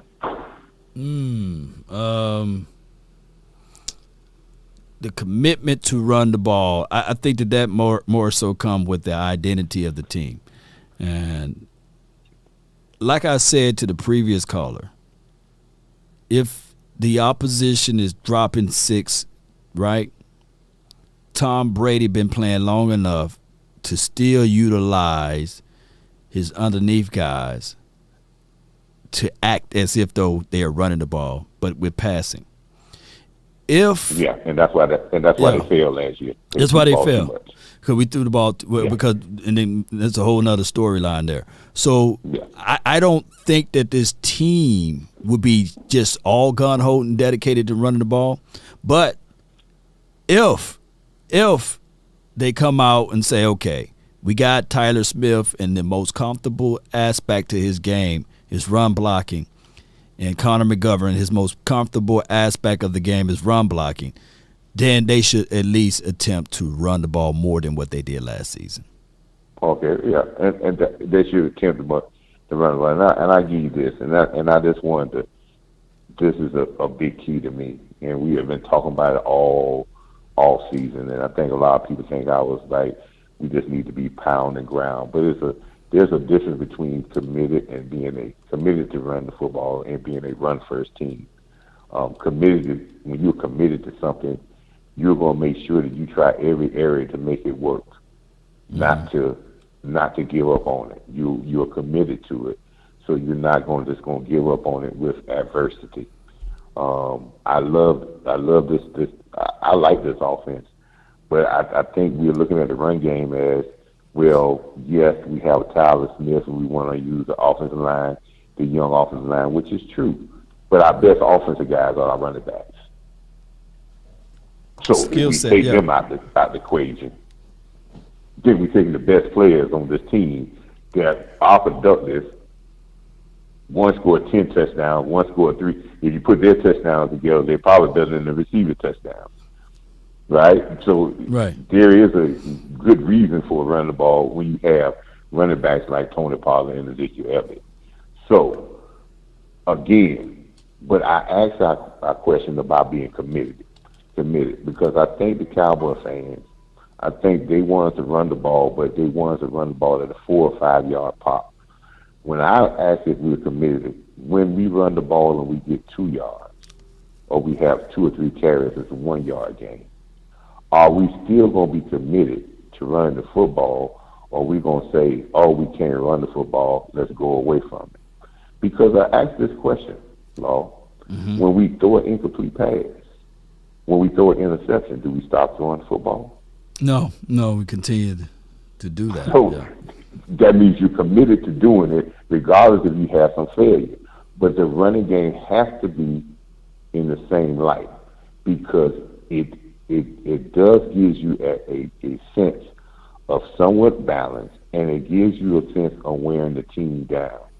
I take the Rams Super Bowl appearance last year. They won that game because they had a last-second drive, but the reason why they kept my man upright for most of the game and not get a sack, because Cincinnati was really getting out of the quarterback during the playoffs. Right. They ran the ball 30 times that game, Law, and they in the first 25 carries of getting 1 or 2 yards a carry, but they were committed to doing it to set the situation up when they got to the end of the game that the pass rush would be non-existent and they could be able to make that drive to win it. And this game, again, has come down to that, but I just want to see if it's a commitment to being physical and not just a run for. I want the Dak to throw the ball 35 times, but I want to see us have a commitment to being physical and not shying away because the defense dictates to us, or they say, oh, we stopped a couple of run plays. And I don't want our fan base to say, oh, we should have done the ball because they stopped us. Let's be committed, and those runs will turn into 5 or 6 yard runs, and they'll build building blocks for us to have a great season. But I want you to make sure everybody understands this, Law. We have a very good team, and I do not want all these people out here, these pundits, to talk about our roster and how our roster is not as good. They're talking about a roster that took away the receiver that was not our leading receiver, a roster that took away Collins, who really wasn't our best offensive tackle last year, and a third wide receiver from this roster, and we saying we can't replace that and be just as good as the offensive team. Well, if you look at it that way. Right. So you did put that right in there, Coach Marv. Always, I love the perspective, man. Hey, continue to call in and give us these good wisdom, because when you're talking, I just sit back and listen, man. I really appreciate that. Man, go Cowboys, Law, and I love your fan base, man. They do a great job, but there's no need to talk in fear no more, people. We got a good football team, and we just gonna go out here and show it. It's all about show and prove, but it's not about the talent. We got the talent. No doubt. That's Coach Marv, y'all. Put your hands together for Coach, man. Yes, indeed. That's Coach Marv, man. All right.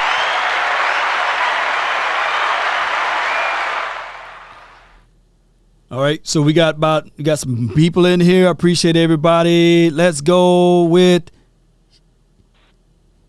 Let me go right here. She's your queen to be.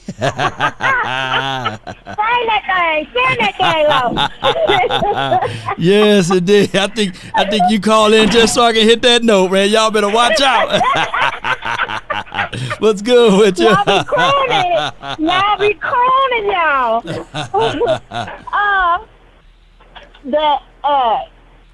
Lord Jesus, I had it all set up, and you done messed up my little setup I had. But anyway, I'm just gonna say that we're in a good space to win this game. Yep. And no fear. Micah Parsons said it, and I believe what that young man say. Mm-hmm. It's time to put Tom Brady to bed, baby. Yeah. It's time to put him to bed. That's what my guy said. He said, hey, Parsons literally said, hey, man, he just said what's on everybody's mind. We got to get him up out of the league, man. He gonna be like, I need to stop playing with these young bucks, you know? Yeah, by the time Micah Parsons gets through with him, that's exactly what he's going to be saying. Yeah. Giselle, you was right, Giselle. Can I come home? She was like, no, you can go sleep in the Buccaneers doghouse. I know how y'all ladies get. Y'all hold on that for a whole 2 years, 3 years. Uh-huh. I know that's right. Well, that's all I had, Law. That's all. You made me forget my other stuff, so I'm gonna save it for the next show. Anyway, y'all let them hang, Cowboy Nation. Yes, indeed. Y'all listen to the Queen of Cowboys. I love it. Yeah, yes, indeed, man. She delivered some good stuff right there. Hey, it's time. It's time, baby. Micah Parsons just said what was on everybody's mind, and I love it, man. All right, I got my guy Swayze for the 908. You're live. What's going on, Law? Long time no see. Yeah, man. Hey, it's season time now. I figured that you was like, man, I don't want to talk about intangibles. I want to talk about the tangibles. You want to talk about real football, right? Right? Exactly. I know you. Man. Yeah. We got to pay attention to tonight, too, because the Rams, that's one of those teams that when it comes to playoff seedings, like you want to make sure, you want to keep track of the Rams, Saints, those type of teams where when it comes to wild card, you want to just keeping track with it. But for this Sunday, I'm not going to lie, it's going to be a close game. I think it's going to be a defensive game. Like the caller said before, Jerry already gave up the poker cards, right? Like, he's an OC now, man. Like, see, he already gave out the poker cards. Every team in the league is going to run the ball 25, 30 times. So guess what team's going to do? They're going to play 8 in the box. They're going to make sure we don't run the ball. Kind of common sense. So I see it like this game, like, we're going to be running 2-3 yards a clip. We're going to be stubborn because Kellen Moore, like, he got to go where his ball says. And he's going to keep running the ball. And it's going to be like a low-scoring game. Like, I think our defense is going to hold it down, but it's going to come down to those last 2 to 3 minutes. And to be honest with you, like, just to talk about, like, people saying we got to keep going with the run. Why keep running the ball, right? If you don't have the horse to run the ball with. Mike McCarthy already came out and said we have 2 number 1 running backs. That's an indictment on Zeke. That means he knows the only reason Zeke is the number 1 running back is how much he get paid. Yeah. So, like, so it's like, bro, we gave Dak Prescott $40 million plus a year for a reason. Let's ride his arm. He's a franchise quarterback. Stop being scared and let him jump off the porch. He's going to sink or swim. Like, don't try to, like, that's why I don't get. It's common sense. We the only fan base, the only organization that don't have common sense. Anybody else that pays their quarterback $40 million plus, guess what? Yo, you're going to be throwing the ball 30 to 40 times. Why? Because we paid you such to do that. So, like I said before, man, it's going to be a close game. Like, I think we're gonna be in playoff contention this year. Like, we're gonna be running at 10-7, 9-8. It's gonna be, but I think it's gonna be a fun season. We're gonna have ups and downs. We're gonna argue with each other, but it's gonna be fun. Yeah. So by us being 9-8, so you thinking that the Eagles gonna win this division, or that just gonna be this division? 9-8 is the division champ. I think the division. The winning division might be 9-8. Yeah. Ooh, that's brutal. But yeah, I mean, getting in as the team that got to fight through the playoffs, I like it that way too. You know, I used to be the guy to say, yeah, give me that first game off and then have these guys refreshed. But I want us to not smell ourselves. But I don't see us losing 8 games though. And plus the Commanders, like, people keep saying the Eagles, the Commanders they're not going to be no slouch team. They just needed a quarterback, average QB. Like they just need an average QB. They still got that defense. They still got the defensive line. They still got those corners. Like they have a great defense. Plus, especially with Ron Rivera heading that team, they just need a quarterback that could give them 23, 24 points a game and not just give away turnovers. So the Commanders, that's going to be, I think, all three of us, the Cowboys, the Commanders, and the Eagles, like we're going to be vying like towards November and December. We're going to be looking at each other's schedule and looking at each other's record because it's going to be a close. Like we're not like our window to win. Mm-hmm. Like with this current team, I'm talking about Super Bowl. Right. It close. Like the offensive line old now. Zach Martin. By the time we rebuild the offensive line, Zach Martin will be old. So like we really. To be honest with you, on the offensive side, we really in rebuild mode because we don't even have the running backs that's going to be here for the next 3-4 years because Zeke is older now, and Tony Pollard, the way his body is, he can't take 15, 20 carries a game, so his body's going to be crushed by the end of the year. Well, when you say that rebuild mode, I think that we got every piece that we need on the defense for right now, right? I can look at this defense outside of like maybe you can say, okay, next year, but no, Damone Clark going to be back by that time. I think our linebacker core is pretty solid, right? I think that even if you look at our safety aspect, J-Ron Kearse, we signed him for a long time, right? So he's going to be here for at least another year or so. Malik Hooker, he's here for another year. I think that he's okay, and I think we can still develop there. The defensive front, I'm kind of, in the middle with those guys, but I like Parsons. I like Sam Williams and those boys. So I think everything that we want on defense is still already built, right? Outside of probably next year, you still draft a DB in the second or third round, right? I think our defense, for the most part, it's solid. Right. Passing the rush, like we there. We just need that defense, that stud defensive tackle. I think we missed the chance of trying to trade up or trade a couple of first-round picks to get Quentin Richardson from the Jets. I think that was the perfect time to get that stud defensive tackle, which I said earlier last year. We still haven't getting it.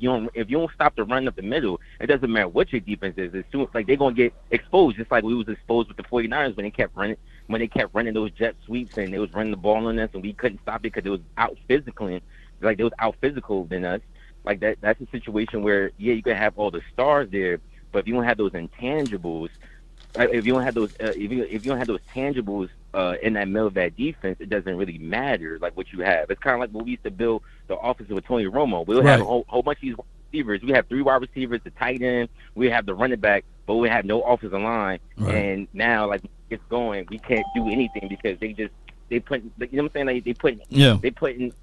And that's a good point because it took you literally about 3-4 years to build the offensive line with new guys, right?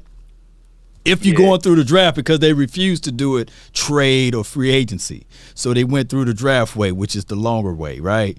You draft Tyler, and then you draft Zach, and then you draft Travis Frederick. You know how that goes, right? So it took time to get that offensive line together.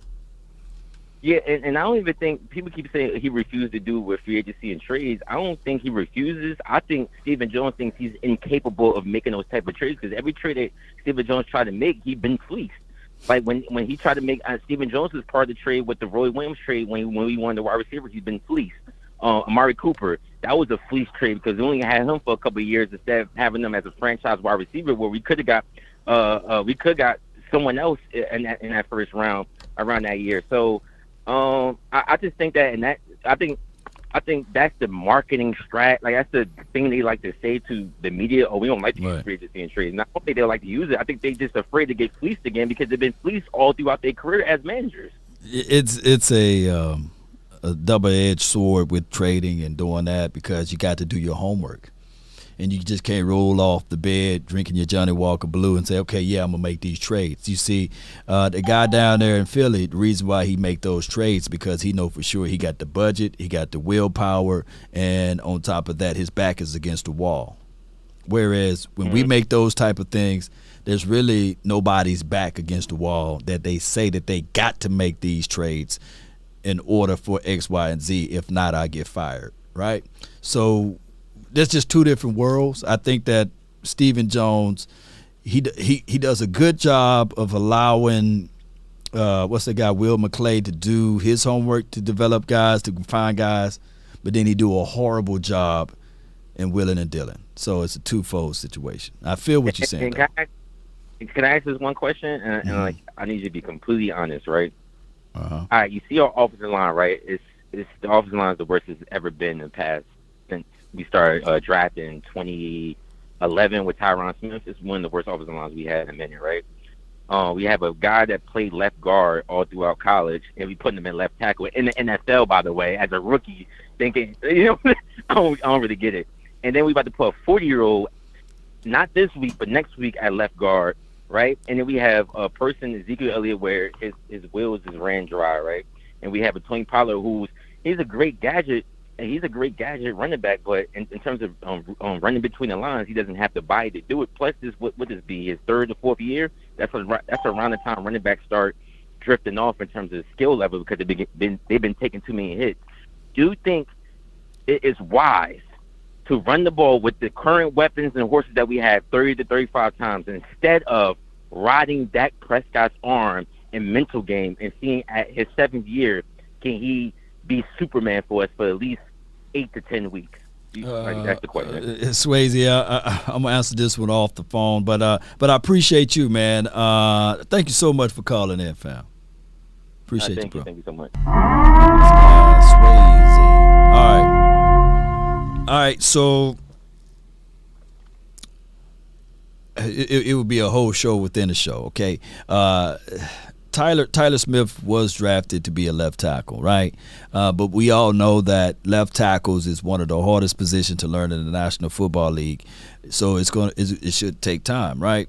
So they didn't see that, like, they had to know that Tyron Smith was going to get hurt, but not this quickly. They would thought that he would at least get hurt around week 6, week 7.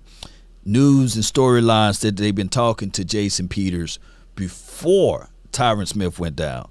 But what they was going to do is, if he didn't pick up another team, they was going to bring him in after week 1, whereas all of his money wouldn't be guaranteed. That would have been the good Stephen Jones way, right, to save coins.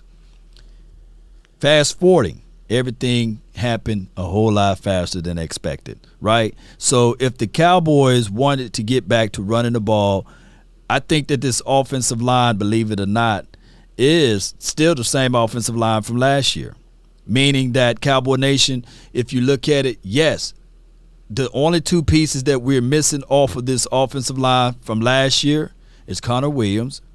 Show of hands, do you guys think that all through training camp, with the extra work, with everything that's on the line, is Connor McGovern now practicing at left guard, right? Will he be better than what we had out of Connor Williams? That's the $1 million question. On top of that, is Tyler Smith better than Josh Ball, Matt Walesko, Byron Bell, Ty Nsekhe? You see how this thing goes, Cowboy Nation? So those are things that we have to consider. So I think that the Cowboys, looking back, and they said all through the offseason that they want to get back to physicality mentality. Terrence Steele, he got a physicality mindset. Y'all know I did the film assessment on that. Check out the OC and Boss Cowboy. They did a major review on that. I think Zach Martin, he got nothing but physicality inside of his body. Tyler Biadasz is my only reservation. Connor McGovern, yes, he got cement blocks for feet on the left side, but I think that he's anchored in, he's stronger, right? And then the wild card would be Tyler Smith. But if anything, get back to run blocking, and yes, that's all he played was left tackle in college, right? So we'll find out, man, down the line how this team will ultimately look. But next we have that's been waiting here patiently. I appreciate you. Is this Trey from the 901 10K? Hey. Yeah. I think I hear myself multiple times. Turn your radio down. Gotcha. Yes, indeed. What you got for Hi, everyone. Cowboy Nation. Law, thank you for getting me in on this call. And I just wanted to say one thing about I saw on the NFL. I told you yesterday, Gallup might surprise everyone. You did He say might that. just show up in game 1. Yeah. And I'm telling you guys, y'all don't think these Cowboys ready? the winning streak started when we won those 2 preseason games. They're gonna keep it going. I don't know why these people coming talking about we're gonna be 8-8, 9-8. Are you serious? We ain't gonna lose no games. We going all the way to the bye, y'all. I promise you. Oh, we gonna be 8-0. We going 20-0. We 8-0 going into the bye. Going into the bye. 8-0. Going to the bye. 8-0. We're not losing no games, baby. Who's your favorite player on the team? My favorite player? My quarterback. My quarterback gonna always be the favorite. That's Dakota Prescott. So if we go 8-0, trust and believe, I'm gonna give you a stitched. I don't know if I can find a signed Dak Prescott jersey, but I'm for sure gonna give you a jersey. Just hit me up. If it's 8-0, baby, I'm hitting you up. I'm gonna say, hey, you let it hang. I'm giving you that jersey. I'm calling you back from the 901 Trey. And I'm going to say, yeah, 8-0, yeah, I'm here for it. We already got this game. We got this hands down. You can say what you want to say. We got this. Them young boys going to kill Tom Brady. Yeah. Then, 2, Burrow, we going to disturb him. It's over. So you already know our rivals have no chance. I don't care if we are going up there to New York. You already know. It's hands down. New York would never beat us ever again. Eli gone. They would never beat the Cowboys ever. Then we gotta come and play them Commandos. They gotta come in our house. Come on, Carson Wentz. It ain't gonna be nothing but a repeat from Carson Wentz being with the E-Girls. We're gonna crash that. Come on, y'all. And then we got these other people we playing. This nobody we playing the first 8 games. We got this. Only one we got to really worry about, and I say that because it's Aaron Rodgers. But we gonna get him. We owe him too. Because after a while, he gonna say he owned us if we win again. You understand? Yeah. How he said that to the Bears. Yeah. So we got to get him too. So our schedule is a iffy, true enough. But we got this. The people we got to play this time around, we owe every last one of them something. Every last one of them. You went down the list, too. Let me see. Dallas Cowboys schedule. I think I got it somewhere right here. Let me see if I can pull it up right quick. Yeah, so you went down the list. So you said we're going to hand them. Yeah, we're going to hand the Bucs that L. We're going to hand the Bengals that L. We're going to go up into Giants land. We're going to hand them that L. The Commandos. We're going to hand them the L. L.A., what we going to do to L.A. on October the 9th?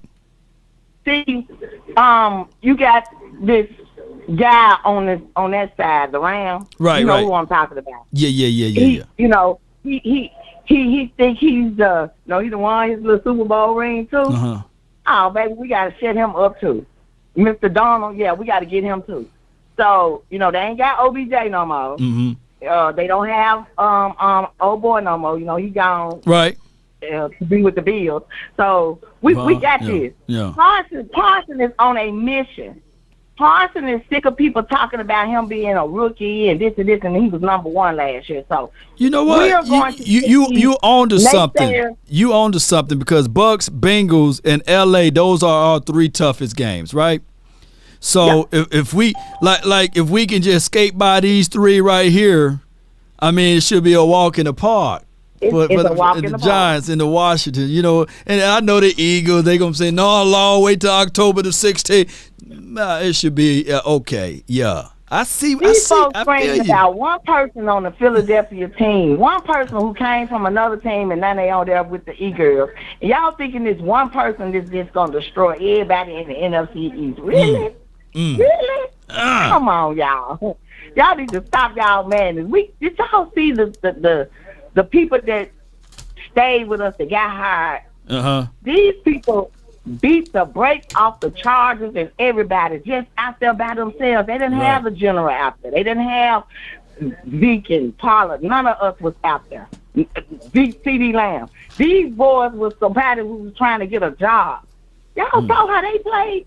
So you think that they play better than who the original people are? Come on now. They showed you. Dak tried to show everybody, this is the team right here. This is how we fit in the play. Nobody paid attention to that. So you'll see come Sunday night, everybody gonna see. They're gonna be like, "Whoa, wait a minute, the Cowboy, wait, no, I don't want to hear that. You I don't want to already, hear none of it. you already lit. I don't wanna I hear love none it. of that. I love it. I'm gonna give you some fire for this. You know, I love it because I know for sure you speaking from the heart, and I can't wait to see it. Yes, So right. let's go. Let me hear you say it before I let you roll. How about them Cowboys? I'm gonna see y'all Sunday. Yes, see you indeed. Sunday. Yes, indeed, man. Oh, yes, indeed. I love it. Boy, we got some people in here. Y'all hold tight, man. Y'all hold tight. She delivering the fire over here. All right, I got my guy from the 469. My guy, Hakeem. You're live. Ooh. Finally. Okay. Yeah. All right.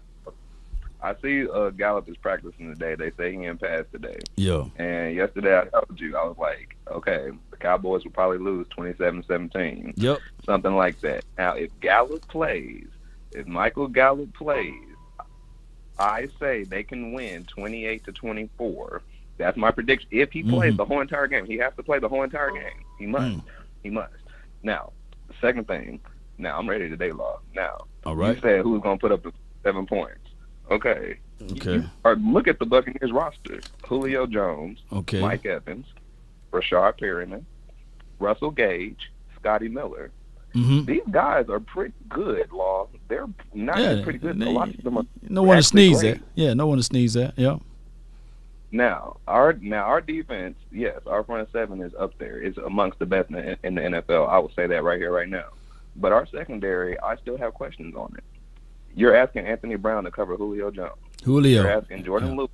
You're asking Jordan Lewis, who we often see chasing a lot of the times, to potentially have to cover, I don't know, maybe Russell Gage or Scotty Miller. No, I don't want him on Russell Gage nor Scotty. I want him clearly only on Mike Evans. I like Diggs on these boxy round of the routes type of guys, physical big wide receivers. I like him more on those guys. The only person that cooked him, Tim Patrick, and that was a 50-50 ball last year in the Broncos on that touchdown, right? So I like bigger guys on. Jordan Lewis, whenever Dan Quinn is in that man coverage, Jordan Lewis is going to be chasing. He's always going to be chasing. He's never going to have great leverage. He's never going to be in just perfect position to just absolutely cover throughout the whole entire route. Hakeem, it could be a situation that Jordan Lewis may not even play, because he's still battling that injury, hamstring, and I'm gonna watch to see whether or not he practiced today.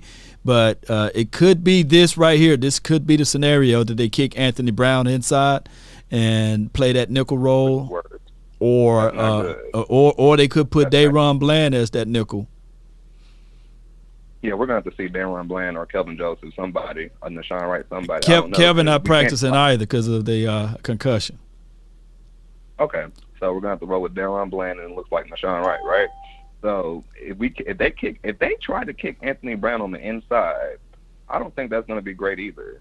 That's not gonna be great because Anthony Brown sucks in man coverage too. It's just a fact, Law. He just sucks in man coverage. He's good in terms of being in the right defensive play call, doing what he's supposed to do, the technique, everything like that. But when it comes to just the athletic ability, he can't keep up with them, Law, and that's just a fact. So if they bump him in on the inside, which we all know that position is harder to play on the outside, way harder, because you have so many options in which that receiver can do. And you're going to really ask Anthony Brown to come inside and try to cover those type of routes? I'd rather have him inside versus on the outside at this point if we having those type of issues. So if Anthony Brown is matched up against, I don't know, potentially Scotty Miller or Russell Gage or something like that, and this is where you can become creative if you're the Buccaneers, and the Falcons found that out earlier with Julio. You can move him inside to where he can really carve your defense up. So then what if that scenario happens, Law, to where they move him inside, and then you're going to ask Anthony Brown to cover that? Yep, I would have to ask Anthony Brown to play that zone inside. Now, he's not the best. Like, he's not – look, you got to understand that we got pressure coming too. So it's not – he can sit on routes at that zone, right? Right? He got to get the ball out there. Yeah. So, hey, we seen crazier things happen. So, with that being said, so if, let's say, for instance, that score is right. 27. You said 27 to 17, something like that. If Gallup does not play, if he cannot play throughout the whole entire game, I believe the Buccaneers win 27-17. Yes, sir. 27-17. So meaning that we won't be able to push and pull or get anything as it relates to yardage against that Buccaneers defense, right? We won't be able to move anything. Because if Gallup doesn't play, and everyone's talking about this 12 personnel and how we have to stay committed to the run, which I agree. I agree to that notion. And I see you punted a couple calls away when you say, do you think, when he asked you, do you think Dak can put the ball in the air that many times throughout the season? And you know this stat very well. The Cowboys' win percentage skyrockets. It increases when we hand the ball off 30 times a game. Right. Dak is damn near undefeated when we hand the ball off 30 times a game. Basically. Right, 30-0, something like that. It's a crazy good number for us. I truly believe that the running game will still be it because I think that they will get back to 12 look. I think that they will have Jake Ferguson out there, the two twin tight end sets.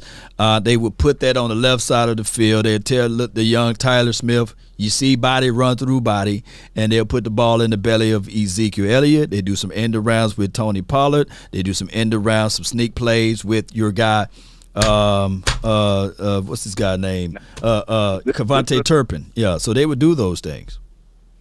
Okay, Turpentine. Okay. Yeah, Turpentine.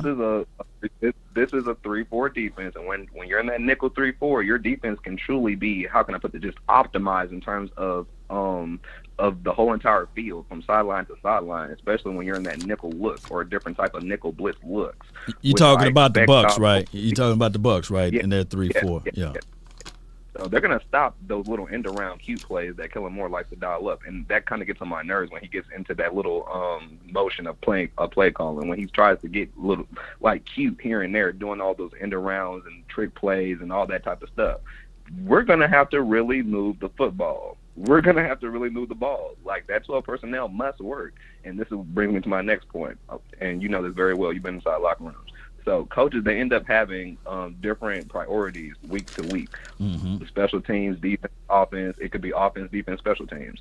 We're going to have to prioritize special teams, defense, offense. And our special teams is going to have to help us out a lot. So we can start out around the 30-yard line, potentially even more than that, close to half midfield. That would help out our offense tremendously. Exponentially, that will help us out. Then that's when that 12 personnel can work, but it must work if we're going to do it, and they have to stay committed to it. Because lots of the times, and another caller had brought this up, lots of the times the Cowboys, they'll run the ball very well, then they'll start to back away from him because the amount of money they're paying Dak, and that they believe he can be that quarterback, which to some degree there is validity there, but their win percentage goes down when they start to fall back into that. So if we're going to do it and stay in that 12 person, we must do it and stay in it and stay committed to it and actually move the ball to put up points. And if Gallup is playing, I think we can win 28-24. Hey. But if he does not play the whole entire game, we will. It will be hard, Law. It'll be hard. That's all. Well, I can't wait to see it, Hakeem. I appreciate you for calling in, man. Great objectivity. I can't wait to see if those things, if it reveal itself on the game day. I will be thinking of you like, dang, man, Hakeem was right. But we'll find out who was right and who was wrong when the game process, okay? Yes, sir. I can't wait. I can't wait, man. It's a good call from him, man, believe it or not. And that's a good question. Like, where do you really put Anthony Brown? Do you slide and kick him inside, or do you let Deion Bland play in the inside? When I look back at most of the practice clips and things like that, I've seen Deion play primarily on the outside, right? When I was in Oxnard, I seen him on the outside. Nashawn Wright, by it being that Kelvin Joseph having that concussion, by it being that it's iffy 50-50 with Jordan Lewis with his hamstring, what do we do with those two spots right there? Could this be a situation and scenario where they say bump that? Hey, we got this guy named by the name of Marquise Bell, who they like him. He can play inside as that nickel corner. So we'll find out down the line which way the Cowboys will go. That's what makes football such a beautiful sport, unique sport, because you get 1 week of bragging rights when you win, and then you get 1 week of going back over the tape when you lose to figure out what was the positive, what was the negative, the good, the bad, and the ugly. Smoke says, Law, let me ask you, are you afraid of TB? I'm not. So why is he sounding like he is afraid about the D handling the business? Tell him to stop worrying, man. We got this. We locked in. Yeah. With that being said, I truly believe that J-Ron Kearse, he's going to make an impactful play. My guy Malik Hooker, he's going to make an impactful play. Parsons, people fail to realize who Parsons is. So those things sounds good on paper. Yeah, we got Perriman, we got Julio, we got this guy, we got Tupac, we got Biggie. But all of those things sounds good. But when it's time to lace them up, those guys, Mike Evans, he's a build up to get to his route type of guy. And he's not sus or anything. I like Mike Evans. I like Julio. But these guys are not quick twitch guys, right? These are big physical wide receivers that takes time to develop to get into their routes and stance. And if I can see that Trayvon Diggs can put the clamps on Mike Evans or Keenan Allen, I don't have any issues with him roaming and covering Julio Jones or roaming and covering Mike Evans. My only thing is if Russell Gage get out, then that's what our safeties over the top supposed to be there for. Make him pay if you catch that ball. Make him pay, punish him. You know, that's how I look at it. Shout out to you, the Commandment Corner. Appreciate you for the $10 super chat. And appreciate both of the super chats there. Let's get this thing going. In 5 minutes, we're going to lock it down. So if you haven't called in, try to call in now. If not, you will be on the outside. All right, okay? I got the 206. You in the mix. My guy, MJ, in the house. What's good with you? What's up, family? How you doing? Well, man, I can't complain. Yeah, I've been listening to all your people. And, man, it's just like you say, everybody keep talking about that offensive line. You got to remember, Martin didn't play last year. Zach Martin didn't play, yep. Yeah, when Steele took over, he did better than Collins. Yeah. Come on, man. Only person we got to help is 73. 66 played last year, so he already know, and he got better through the offseason. And he was stronger than 52. 52 was too weak link. That made 63 per panic. Our only weak 52. link right now is Tyler Biotis. He's the guy that I seen get walked back consistently in practice. And I should have brought that up to Isaiah yesterday when he was on the show. I should have asked him, like, do you really see 63 anchoring in as that center? But if he can make it whereas Dak Prescott, because he didn't allow a sack last year, he had the most penalties last year out of all of the centers. But if 63 can hold tight, then we okay. Yeah, and that's what he's gonna do because he went to your boy Duke class to get better. He did. You know what I'm saying? So I'm not worried about that. He just got to do his part, and then we do that 12-man personnel with 73. Run it, then throw out of it. That's why I say them tight ends is gonna shock. Them dudes gonna shock Campbell Bay. Cause them linebackers, oh man, they passing on me. You know what I'm saying? We gonna catch them off guard. And another thing, you don't need Gallup. Everybody talking about some Gallup. I'm telling you, if Kellen Moore called the right pass, you got the fastest receiver. Semi is fast as hell. Throw that man, even if you just scare him, you throw a bum with him, he gonna get run by. They corners are not that fast. You know what? You know what? This is what Gallup brings to the table, and I should have told Akeem this. Gallup, he had 9 receptions last time we played against the Buccaneers, right? But he was the third down specialty guy. He is the guy that can find those soft areas and the boundary. He'll pull that ball out of the sky, and he is that guy that can extend drives. So what we were saying in the offseason is that this dude, Jalen Tolbert, is the baby Michael Gallup, right? But Jalen Tolbert, to me, played basketball with the football too much. Right? Yeah. He dropped the ball, double dribbled the ball. I said, man, he volleyballed the ball. I said, come on, Jalen. But he had alligators on him, so this would be a game that we got to get him comfortable. But if not, that's why I was banging on the table, and y'all put that butter knife down. Don't shank me with it. That's why I'm banging on the table for that Brandon Smith kid. He's big. He's physical. He come down with the ball, right? Yeah. And, of course, it was against third teams and second team. But I wanted to be selfish a little bit to see Brandon Smith with the first team unit with Dak Prescott. That's what I told you. I'm going to shock y'all. Y'all ain't been watching the film. Yeah. There's two people that's going to shock y'all. Who's that? Houston is the one that always in the position. That's why Dak throws to him. Yeah, Houston That's your too. third down, they're going to move the change. He's right on there. You know what I'm saying? He's right there. 7 yards catch, 6 yard catch, 5 yard catch. They like, man, this guy killing him. Put somebody on him. Then that's going to open up with CD Lamb. Yeah. And then that's why if y'all ain't watched them punts, I watched Houston when he run down the punt. He cornered the guy to the outside. He running the inside to make sure the guy stay on the outside. That's why number 9 ran the punts back twice. I was like, man, he's a willing blocker, man. Dennis Houston, he's gonna be that sneaky guy. I'm not necessarily looking for him to make like spectacular plays in this Buccaneers game because where he's going to be lined up at, they're not going to line him up inside the slot. They primarily going to have either Dean or he's going to have the other DB on him, Davis. But I can tell you this. The reason why I told my guy Big Game James, or who did I bet? I think it was Boss Cowboy. I betted him a bottle of our favorite beverage, that Semi Fehoko will score a touchdown because of his speed factor and how they can line him up everywhere. Yeah. Yeah. Yeah. He going to have and you can see it in practice. Man, you was at the practice.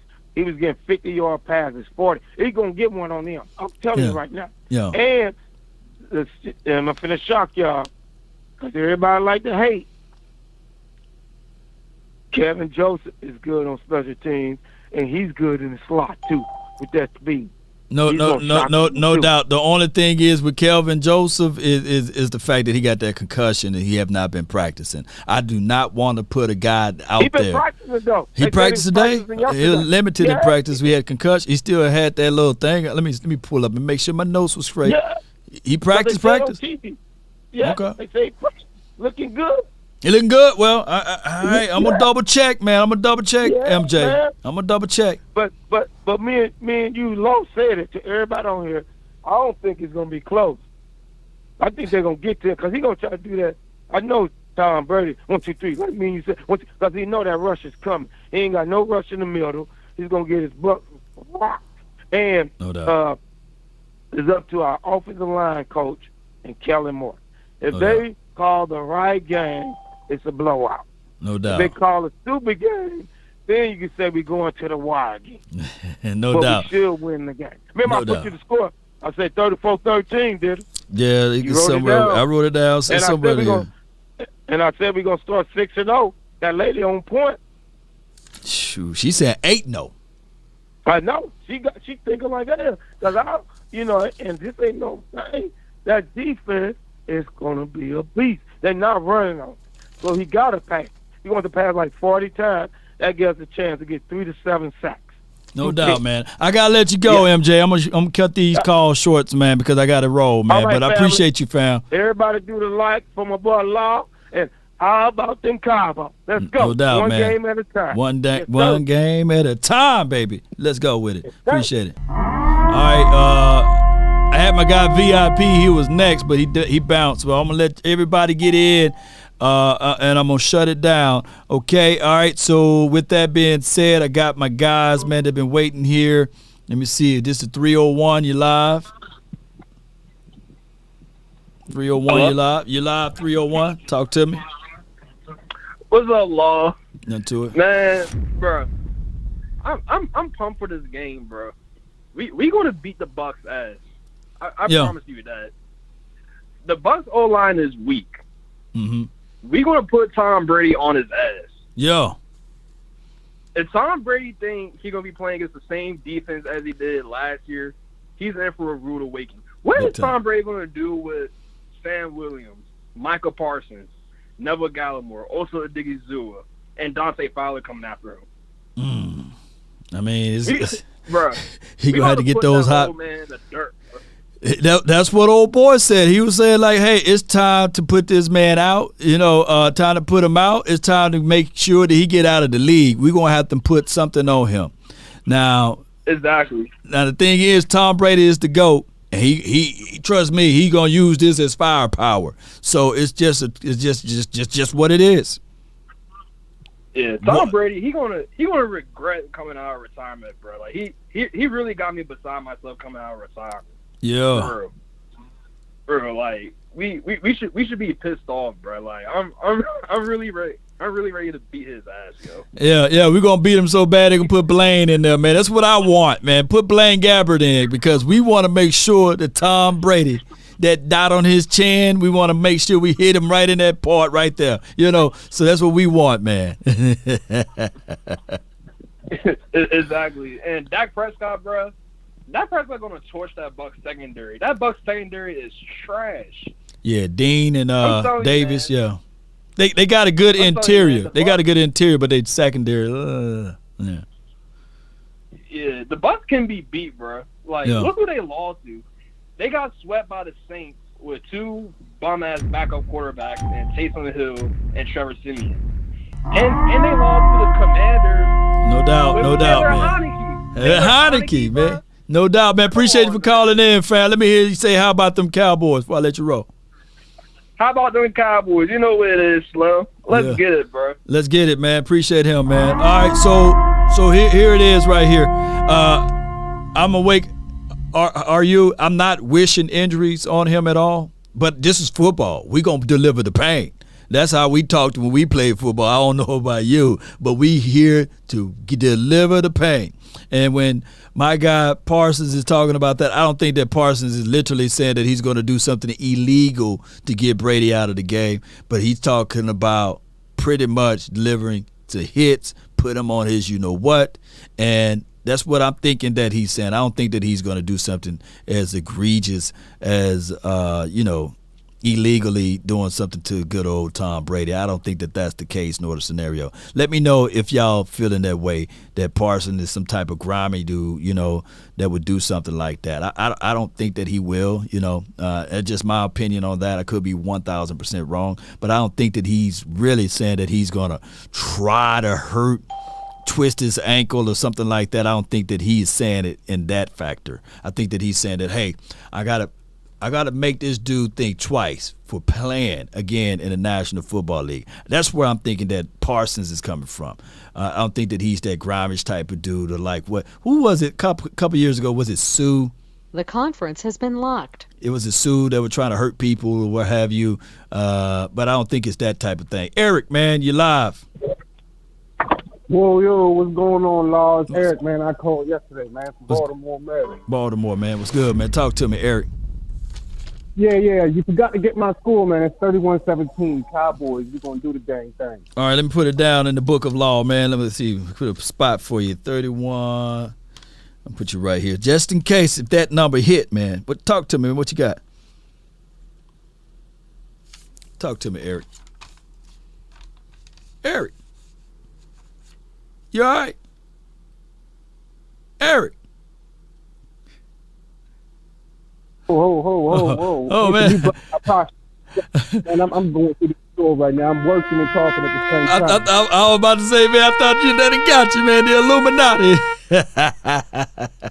All right, so 31-17. Yeah, I see your Bucs fan called back in again today, huh? Yeah.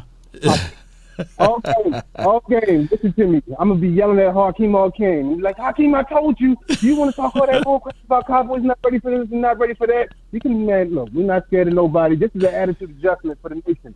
Cowboys Nation. Listen, it's just an attitude adjustment. Yeah. We've been settled and we ain't been fine, but the team players just been coming in thinking, oh, we made it to the Cowboys. We here. Jerry signed the check. What I got to do? Show up Sunday? That's it? No. We got a whole different attitude. They see Micah doing it. These grown men, we like, man, we could do it too. How we going to say no to this kid? You know what I'm saying? We just going to deliver. And I got full faith in us. I can see a whole turnaround just happening, not just with the fan base, but with the players too. On-field coaching, and Jerry's just always going to be Jerry. I expect that from him.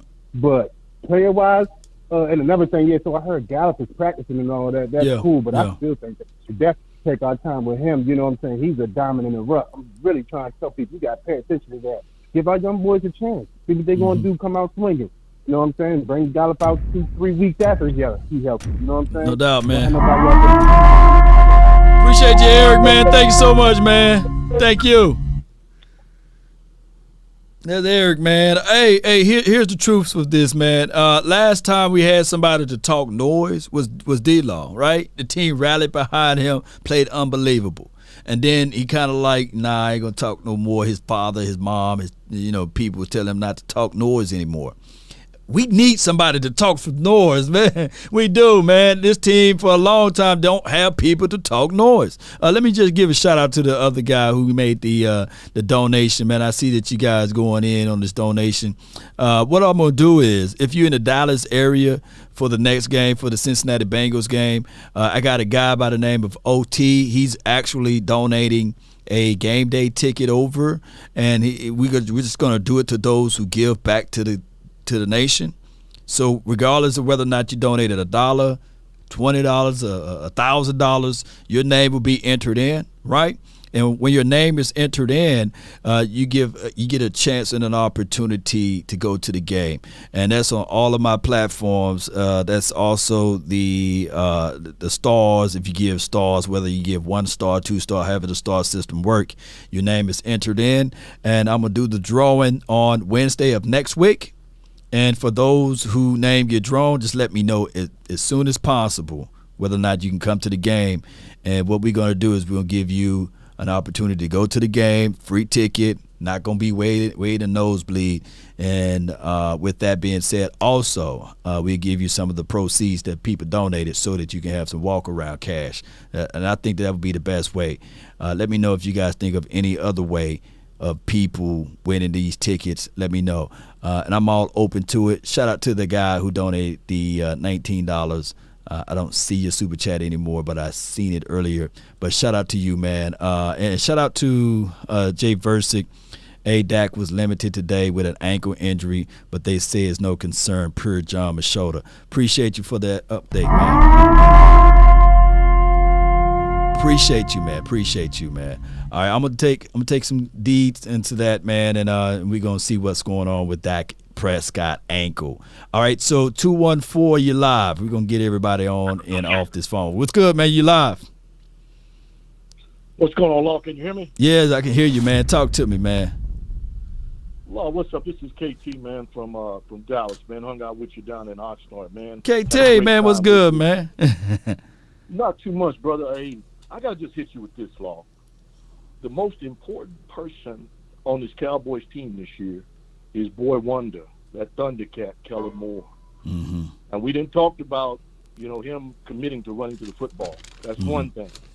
Jerry gave us another key in terms of making adjustments at halftime. Right. But the biggest thing Kellen Moore's got to do, Law, is scheme to get the ball to your playmakers. Mm-hmm. Just like McVay did with Cooper Kupp in the Super Bowl.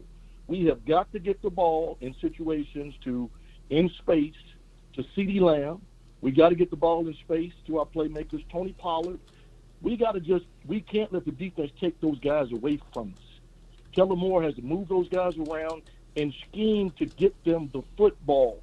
And, Law, I'm telling you, if I see Kellen Moore come out and he throws the ball 5 or 6 times, Dak throws the ball 5 or 6 times to Noah Brown, I know he's not scheming to get to our playmakers. If I see some damn tight end screens to Dalton Schultz, I'm going to pull the hair out that I don't have. Right.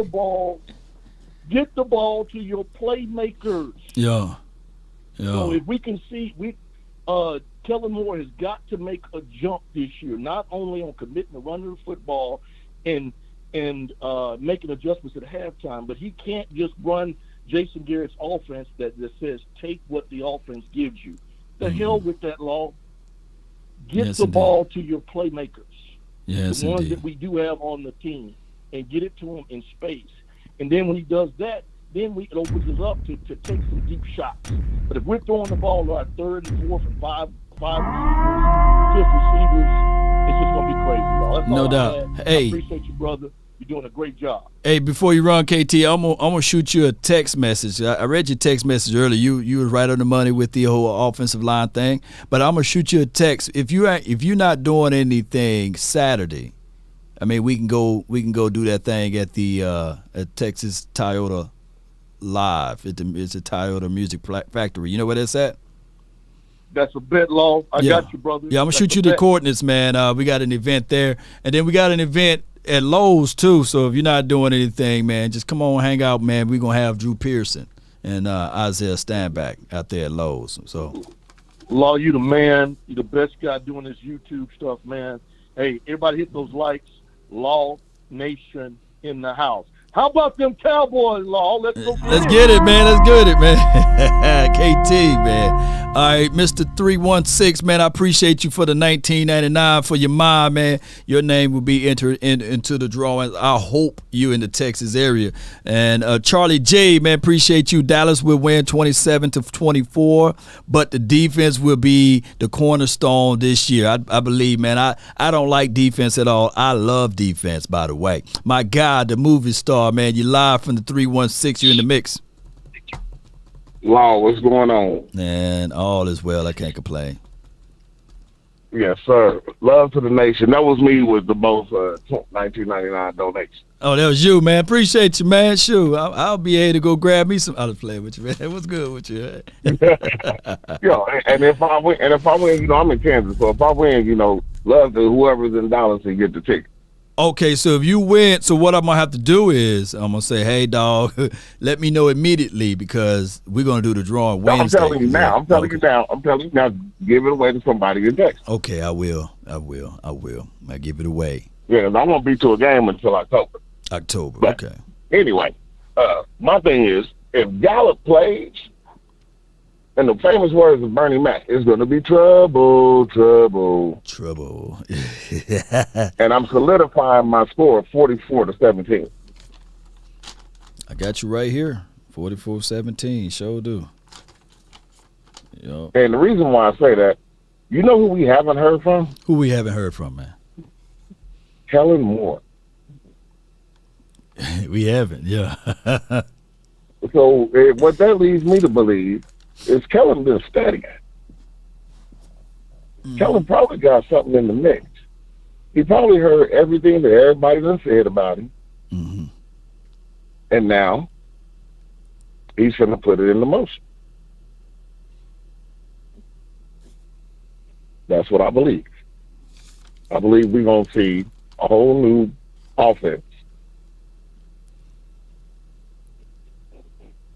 I'm rolling right with you, fam. Whole new offense. Hey, Kellen been in the lab.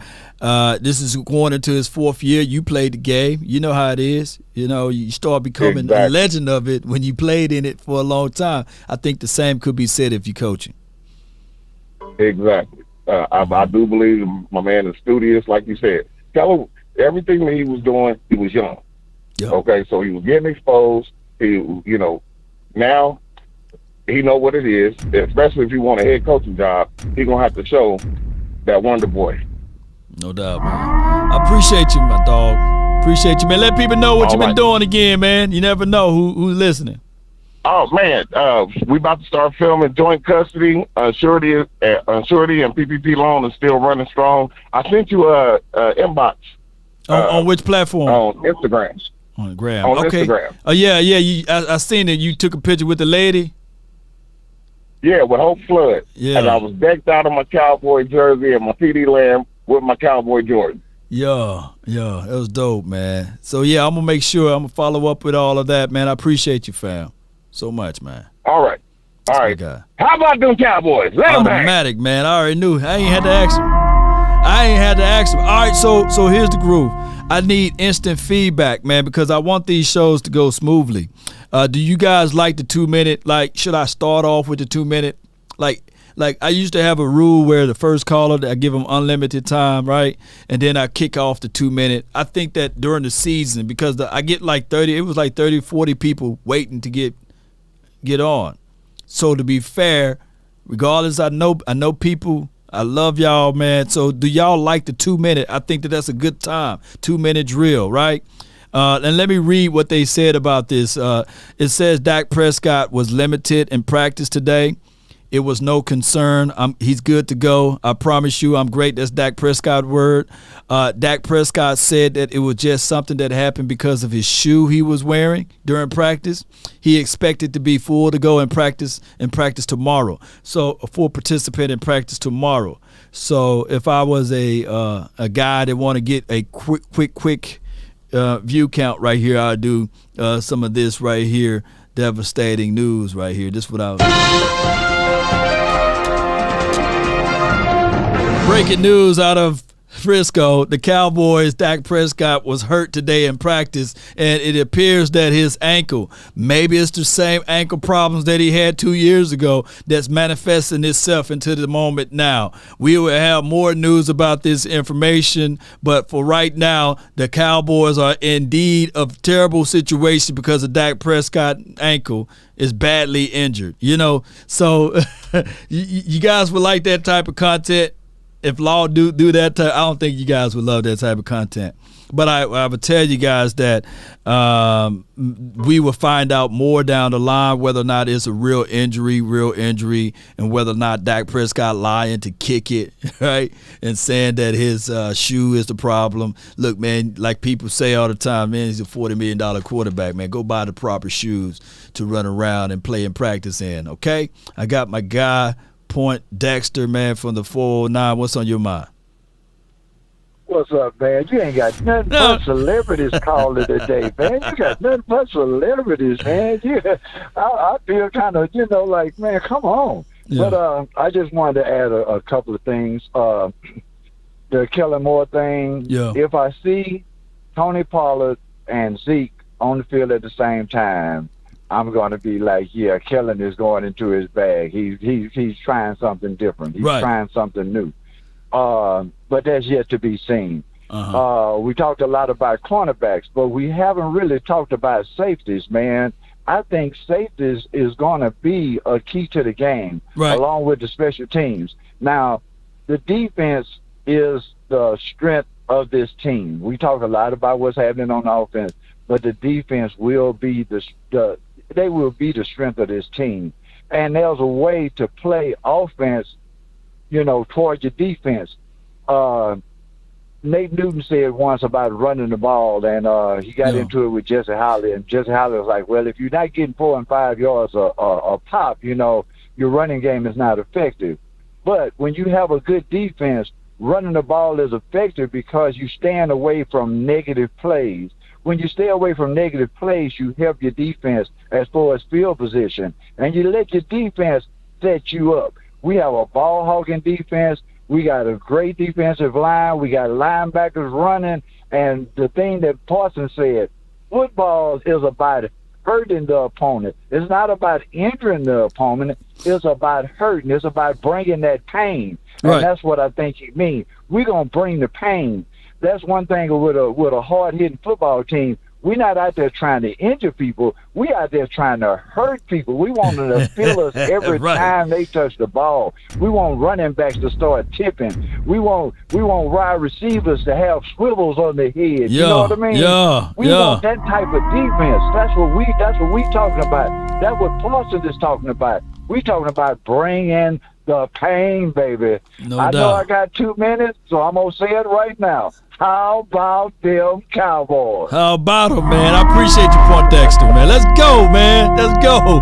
That's how you call in. That's my dog, Point Dexter, man. So I'm reading the feedback. I hear people say, hey, 60 seconds, they'll be too quick. But 60 seconds do sounds good, right? And some people love the 2 minutes, so that's what we're going to do. From this day forward, we're going to be rolling with the 60 seconds deal, okay? All right, so the Toyota Music Factory, for those who don't know, we will have an event there this weekend. Cowboys Unlimited Ultimate Experience on Texas Lottery Plaza. Look, this is the ultimate fan engagement. We will have Sam Williams there in the house. So if you're looking to get Sam Williams' autograph, come on out to Toyota Music Factory this weekend. Also, if you're looking, Cowboy Nation, if you're looking to get J-Ron Curse autograph, come on down and come out to this event. Don't meet on time. Let me say this over here so I can get everybody here.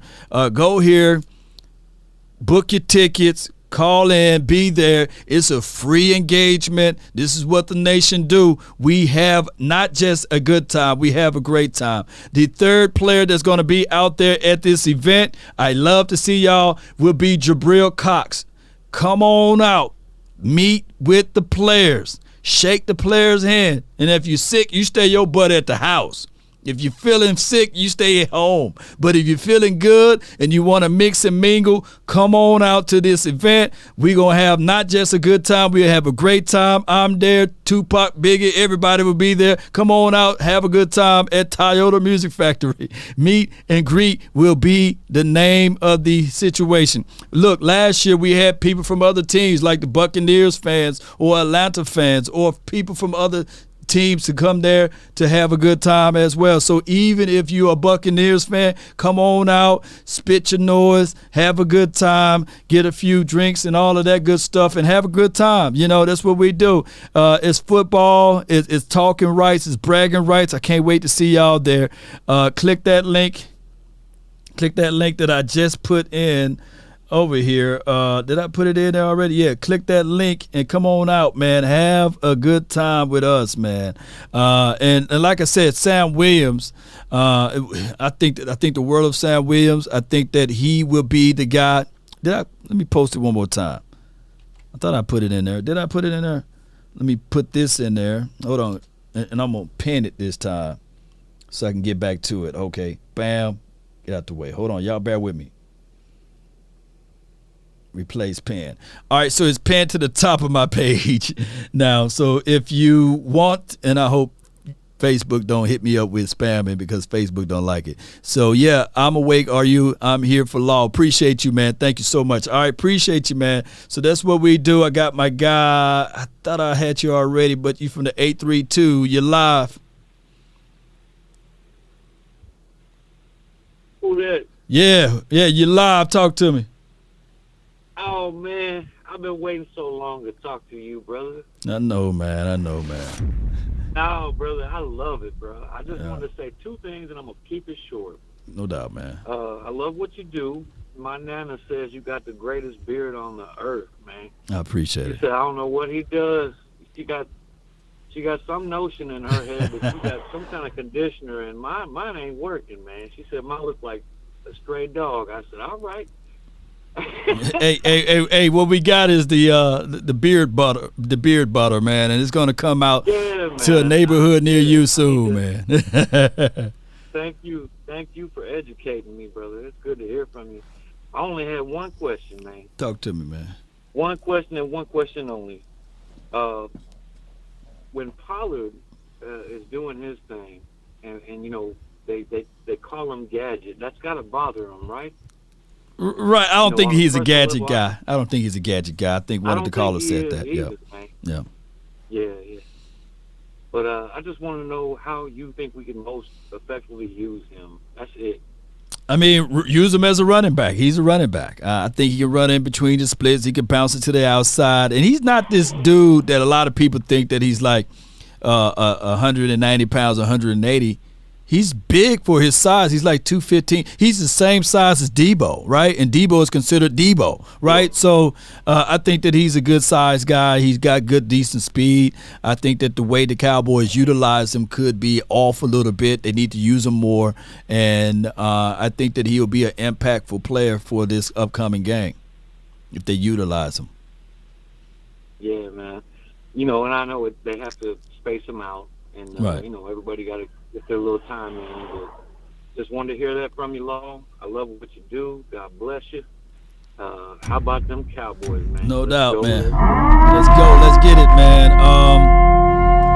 Yeah. Law, is this included with my Cowboys Experience? Yes, this is all included. So you guys come on out to the Cowboys Experience event. What we do is basically it's meets and greets. Also, it's tickets to the game, right? Packages. So it's like an ultimate experience especially if you're not from this area, we would pick you up from your beautiful hotel, right? Drive you to this event. You kick it, you hang out, you have a good time. We'll take you back to the hotel. And then the day of the game, we pick you up from your hotel and drop you off at the tailgate experience as well. So it's an ultimate Cowboys experience. So it's beautiful because really all you got to do is purchase the ticket, get your hotel in Dallas, and then all of a sudden you sitting back chilling. You jump on the bus, we drop you off at the event, you shake hands with Sam Williams, you say, "Hey Sam, man, I'm rooting for you ever since you was in Ole Miss."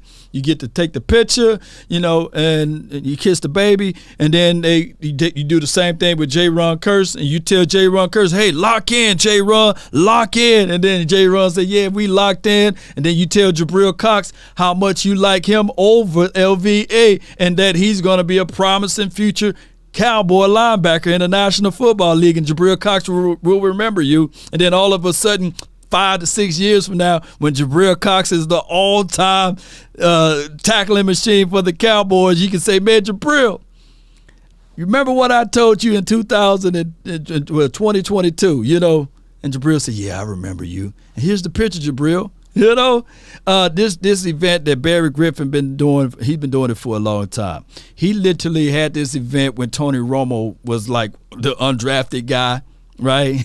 And he was looking like the water boy, the bag boy, and all of that. He had Tony Romo at these events, and it's remarkable, man, how people can grow as players. You see them grow as players, so it's unbelievable, man. It's unbelievable, Cowboy Nation. Damone Clark coming, yeah. So all of these things, and this is how you get a chance to be a part of it. It's Cowboys Experience. So check us out. Please visit www.cowboysexperience.com to purchase your tickets and beyond. Okay, we got Jay Worthy on the line, man. You live. Hello, can you hear me? Yeah, man, you live, man. Talk to me, man. What's up, man? Look, I'm looking at it like this. Last year, I'm going to go into a nostalgic view. We were evenly matched. Us in Tampa Bay. The only thing that Tampa Bay had the upper hand on was experience because we was a young team. We still a young team. Yeah. Dak coming off the injury, the mentality of how he's going to be performing. He didn't play the preseason. He barely had training camp. And then the inexperience of our young defense, Micah Parsons, right. Everybody else, everybody coming. Right. I'm looking at this. This year, it's different. It's a different mentality. Dak Prescott ready.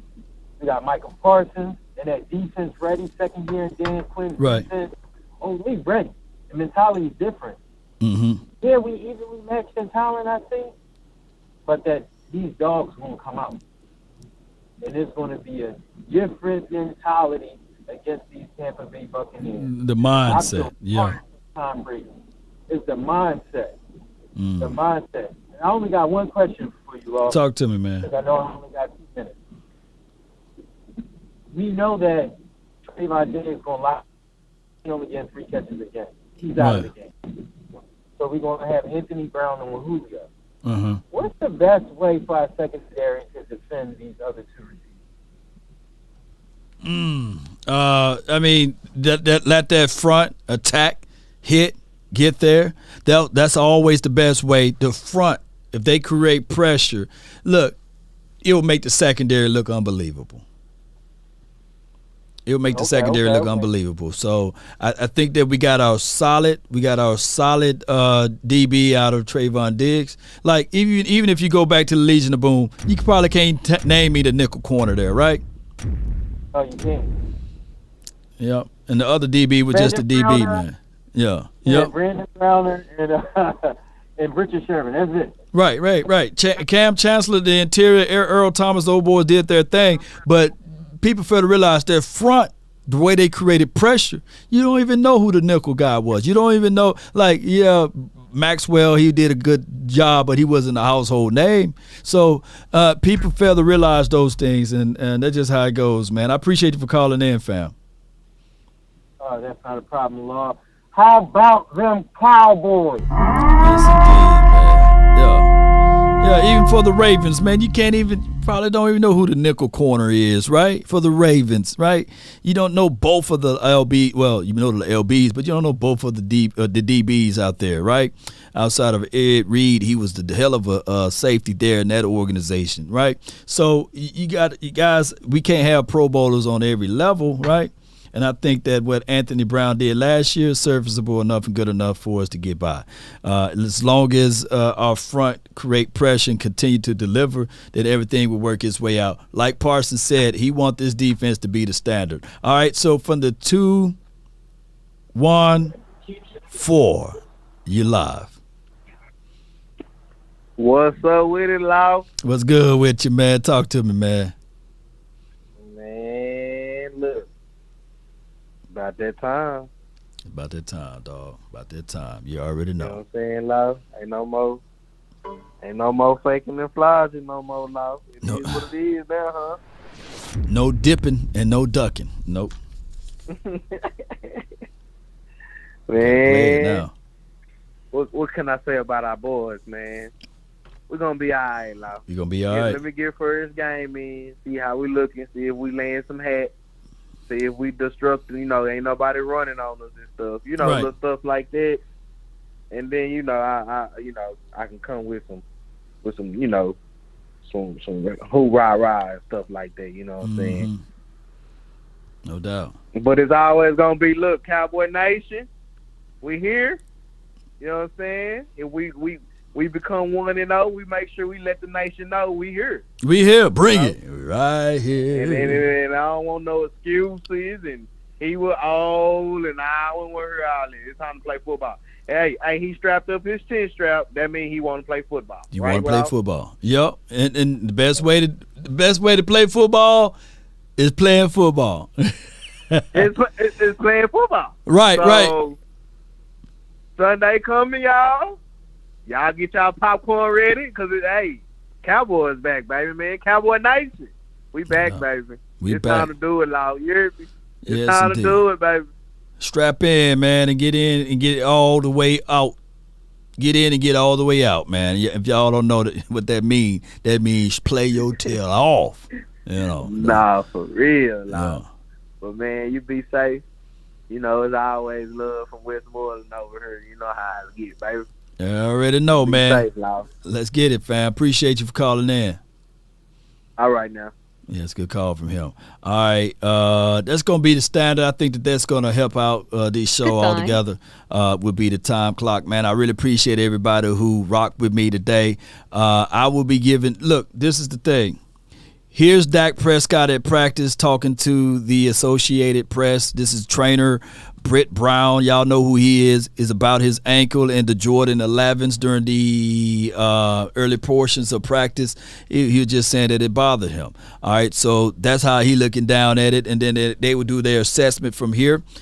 Cowboy Nation, and from what I know that the people going to be panicking about this, and I know a lot of people already got their hands on the panic button. Let me hit this and hit this and hit that, and we're going to reshare it. But while he's wearing new shoes, be safe. This is from Soul Tech. All right, so I'm quite sure that that's the breaking news of the hour right there. Shout out to my guy Jay Versick for talking about this. So, Cowboy Nation, as I depart from you guys, man, I really appreciate you guys. I know this is like a marathon show. I'm live all the time, but be sure to hit that like button, share this content, let a friend or a neighbor know where to go when they want to tune into Cowboys Sports Talk and beyond. I will have updates on this channel about the practices and what's going on. So, hey, be a part of it. Be sure to plug the notification bell for more content. Just don't look like that guy. He was mad, huh? So be sure to do those things as I dive deep into this information about Dak Prescott. Cowboy Nation, y'all already know. You merely adopted the dark. I was born in it. I'm getting on up out of here, man. Hey, hit that like button, share this content, and y'all be sure to be out there at the event this weekend. At the spots y'all already know is pinned at the top of my page. hit that pant button, go all the way down, book your tickets, book everything. Toyota Music Factory. I can't wait to see y'all there at those locations this weekend. And I promise you guys, we will not have a good time. We will have a great time. How about that, Cowboy Nation? Hey, a prize fighter continue to swing even when he's down. Even when the information is unpleasant, right to the ears. You just got to get out there and roll up and practice and fight it. And when it's time for the game to come about, say that whatever I did in practice, it's time for me to lace it up. It's time for me to get going. It's time for me to actually look at this situation and tell everyone that this is just the beginning. This is a marathon, not a sprint. The race is not to the swift, nor the battle to the strong, right? Got to continue to endure. Fight it all the way through. Even when you don't want to do something, do it. If you know it's good for you. That's my mentality. The grind is necessary. There's no shortcut to success.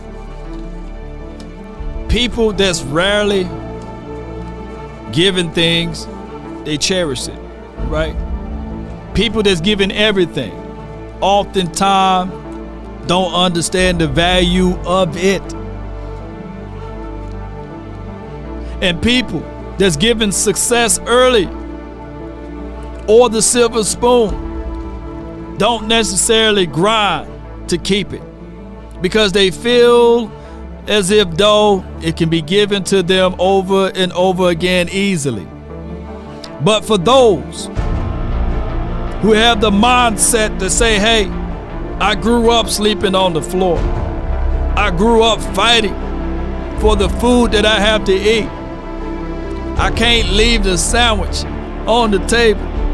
If not, the flies, the roaches will get it, right? When you have a poor mindset, right, or a poor environment, you begin to understand that, hey, I got to change and get out of this. First and foremost, you got to get out of that environment. First and foremost, you got to elevate your consciousness, your mindset to a new beginning. It's crazy. The moment you change your mind, your mindset, and go to a new beginning, positive things happen. The environment becomes better. The outcome of your reasons becomes absolutely better. I tell people all the time, if you want a thing bad enough to go out there and fight for it, to work day and night for it, to give up your time and your peace and your sleep for it, if all of your desires of it makes you quite mad enough that you don't get tired of it, and it makes you hold all other things tawdry and cheap. Why? That's the definition. Why, Law? Because I don't want to go back to where I started. I understood where I came from. Don't want to be broke, busted, and disgusted. I'll put in 40 hours in one day if it's possible. I don't want to taste defeat again. For those who don't understand, success is failure turned inside out. But if dogged and grim and besieged and beset it with the help of Almighty in your mind and your heart, soul, and sinew, you will get it, Cowboy Nation. And everyone that's listening, I'm talking to you guys through experience. That's why I say I don't have to lie to kick it. Just by changing your mind. And that's what these 53 guys or the 46 guys on the active day roster got to do. I don't care what they said about me. I don't care what the last year team did or the team did before that time and before that time. It's about the now. Let's lock in, Cowboy Nation. Let's continue to grind, to shine. Somebody kick Lewis up out of here. We ain't talking about that on this channel. Somebody give Lewis the boot. Tell him to lean forward just a little bit.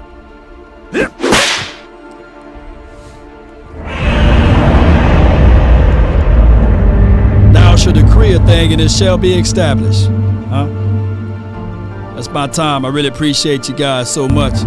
Let's go. DC for life. Salute.